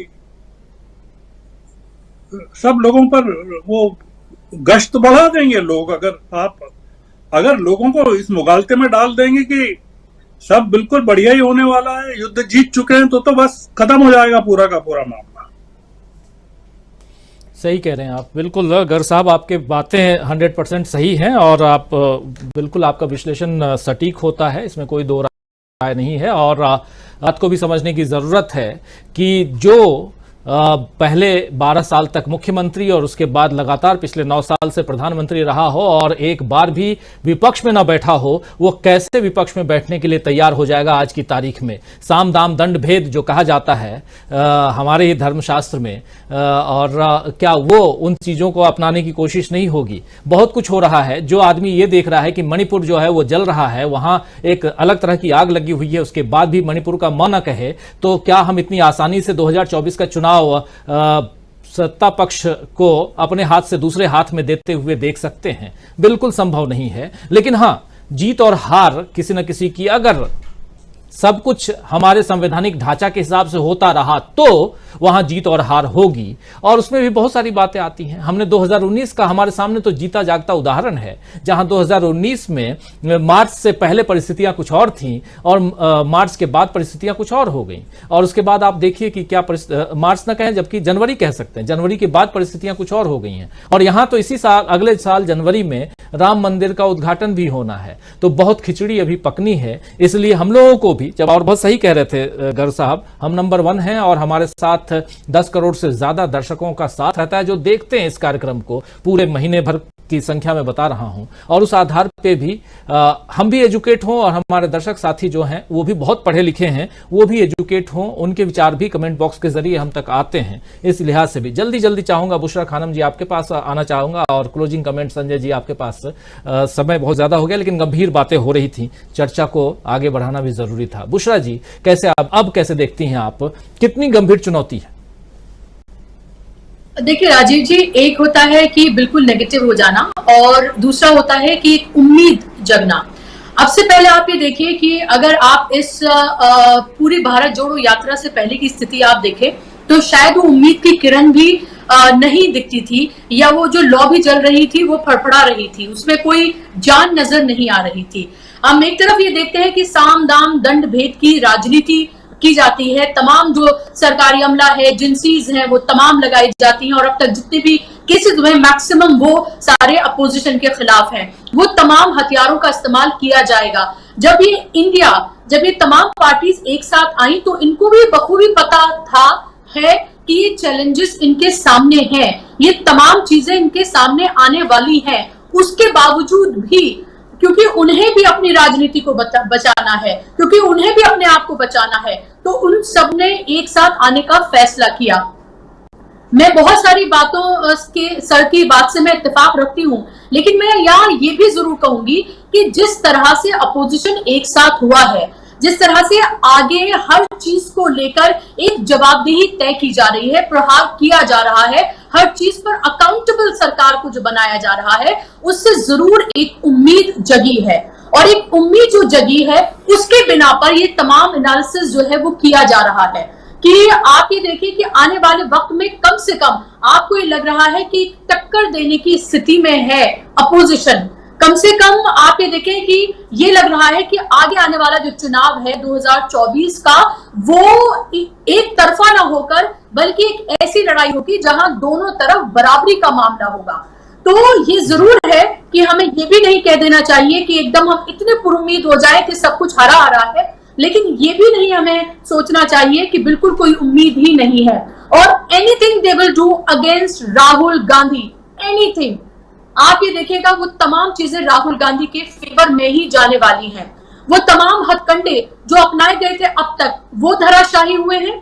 और आगे भी आप ये देखिएगा कि माना अगर 1 महीने 2 महीने 3 महीने के लिए राहुल गांधी को for example in worst case scenario अगर हो जाती है तो this will go in his favour, he will get all kind of sympathy.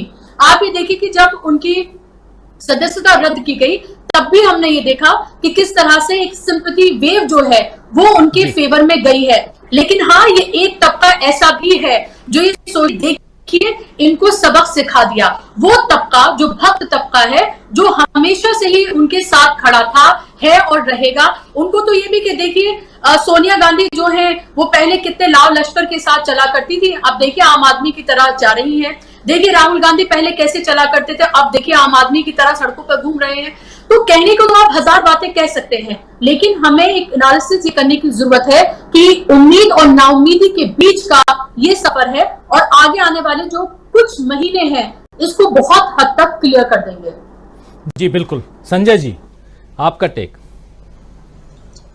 मैं ऐसे देखता हूं कि मैंने राहुल गांधी को या ऑपोजिशन को मोदी सरकार ने जितना डैमेज किया उसमें पिछली यात्रा से पहले तक ये स्थिति नहीं थी कि कोई चैलेंज करेगा, और कोई चैलेंज था ही नहीं।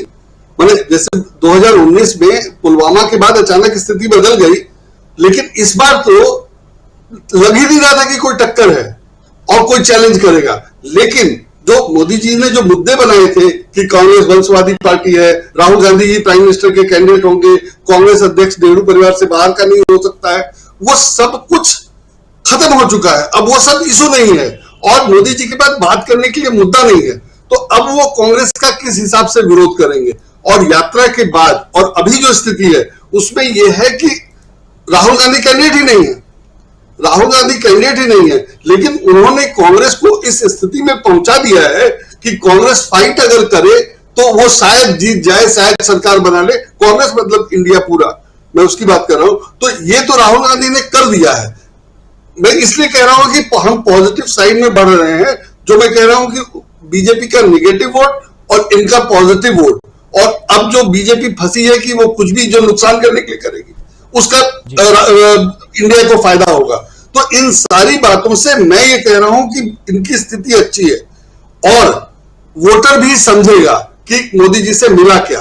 तो इन सारी बातों से स्थिति अच्छी है, लेकिन ईवीएम भी है, तो ये सारी बातें तो हम लोग जानते ही हैं। तो मैं ये कह रहा हूं कि अगर इस बार, जो मैंने पहले भी कहा था कि अगर इस बार भी मोदी जी जीत गए तो आगे के तो फिर या तो चुनाव ही नहीं होगा या फिर देश में कांग्रेस के अलावा कोई पार्टी ही नहीं होगी। तो मैं उसकी कल्पना कर रहा हूं। मैं जीतने हारने पे कोई भविष्यवाणी नहीं कर रहा और मैं नहीं कह रहा हूं कि जीत रही है।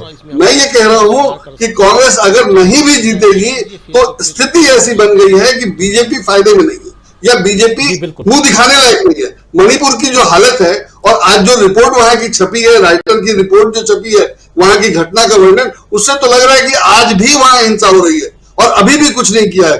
तो प्रशासन के नाम पे बीजेपी ने तो हमें यही दिया है। तो ये कौन नहीं देख रहा है? अगर अखबारों में नहीं छप रहा है तो विदेशी अखबारों में छप रहा है। और जो विदेश में मोदी जी प्रचार करके चले जाते थे और एक बार यहाँ छा जाता था, वो कभी भी हो जाएगा, वो तो एक दो दिन का काम है। तो वो सब हो सकता है, इसलिए मैं पॉजिटिव देख रहा हूं। राजीव जी, बिल्कुल बिल्कुल, कम से कम इतना तो है कि भारत जोड़ो यात्रा पार्ट 1 और अब एक उम्मीद भारत जोड़ो यात्रा पार्ट 2 की है। पार्ट 1 का जो रिस्पांस था वो अच्छा था, उस हिसाब से पार्ट 2 का रिस्पांस और अच्छा होना चाहिए। लेकिन साथ साथ और एक प्लस इसमें और भी है कि अब इंडिया गठबंधन है और वो एक मजबूती देता है। वो गठबंधन जो है वो मजबूती के साथ लड़ता हुआ दिखाई दे रहा है आज की तारीख में। लेकिन पैरेलली दो चीजें चल रही हैं, एक राहुल गांधी का केस जो सुप्रीम कोर्ट में है और दूसरी चीज जो वो ये है कि मणिपुर जिस प्रकार जल रहा है पिछले 3 महीने से, और उस पर मोदी जी की चुप्पी बहुत कुछ कहती है। और उसके साथ साथ हमने देखा कि पहलवानों का आंदोलन चला और उस आंदोलन को कैसे कुचला गया। तो कहीं ना कहीं मोदी जी और उनकी सरकार अपनी राह पर अपने क्या कुछ आगे करना है उन सारी चीजों को वो दिखा रहे हैं जिस भी रूप में हो। सिंगोल को स्थापित करना था सदन में तो कर दिए, ला करके नए भवन का उद्घाटन करना था कर दिए। तमाम विपक्षी दल नहीं आए तो नहीं, को नहीं बुलाया तो नहीं बुलाया। ये एक जो यहां गर्ग साहब भी कह रहे थे कि दूसरे पक्ष को भी समझने की जरूरत है कि वो क्या कुछ कर रहा है और किस हद तक जा सकता है। तो दोनों पक्षों को, दोनों पहलुओं को देखें तो चुनौती बहुत ज्यादा है विपक्ष के सामने और बहुत मजबूती के साथ आगे बढ़ना होगा। सब कुछ हवा हवाई नहीं है। मजबूती इसलिए भी जरूरी है क्योंकि अलग अलग राज्यों में, और सबसे बड़ी बात महाराष्ट्र में जो 1 तारीख को एक मंच पे आने वाले हैं मोदी जी और पवार साहब, लेकिन क्या महाराष्ट्र की परिस्थितियां या पवार साहब की परिस्थितियां बिल्कुल अलग हैं? क्या पवार साहब पूरे दिलो दिमाग के साथ गठबंधन के साथ हैं? ये बहुत सारे सवाल भी हैं। इन सवालों का जवाब आने वाले समय में मिलेगा और इसलिए इस चर्चा को एक बृहत रूप देना भी जरूरी है, हर पहलू को टटोलना जरूरी है। इसलिए आप तमाम अलग अलग विचारों के लोग बैठते हैं, सबके अपने विचार हैं। गर्ग साहब के अपने विचार, उनका अपना अनुभव, संजय जी का अपना विचार, अपना अनुभव, बुशरा जी के अपने विचार, प्रशांत टंडन जी के अपने विचार, तो सबके अपने अपने विचार हैं। उन विचारों का तालमेल यहां एक साथ समन्वय करके जब हम बात को आगे बढ़ाते हैं तो कुछ न कुछ हमें मिलता है। और आज के समय में जब इस चर्चा को हम समाप्त करने जा रहे हैं तो इतना जरूर है कि एक बहुत गंभीर चुनौती विपक्ष के सामने है। उस चुनौती से विपक्ष कैसे आगे बढ़ता है, लड़ता है, ये आने वाला वक्त बताएगा, खासकर जो 5 राज्यों के चुनाव हैं तब। बहुत शुक्रिया अदा करना चाहता हूं गर्ग साहब आपका, बहुत बहुत शुक्रिया बुशरा जी आपका, प्रशांत टंडन जी, संजय कुमार सिंह जी और दीपक पाचपोर जी, अमलेंदु उपाध्याय जी, साथ में जुड़े थे प्रोफेसर अखिल स्वामी जी। आप सबको बहुत बहुत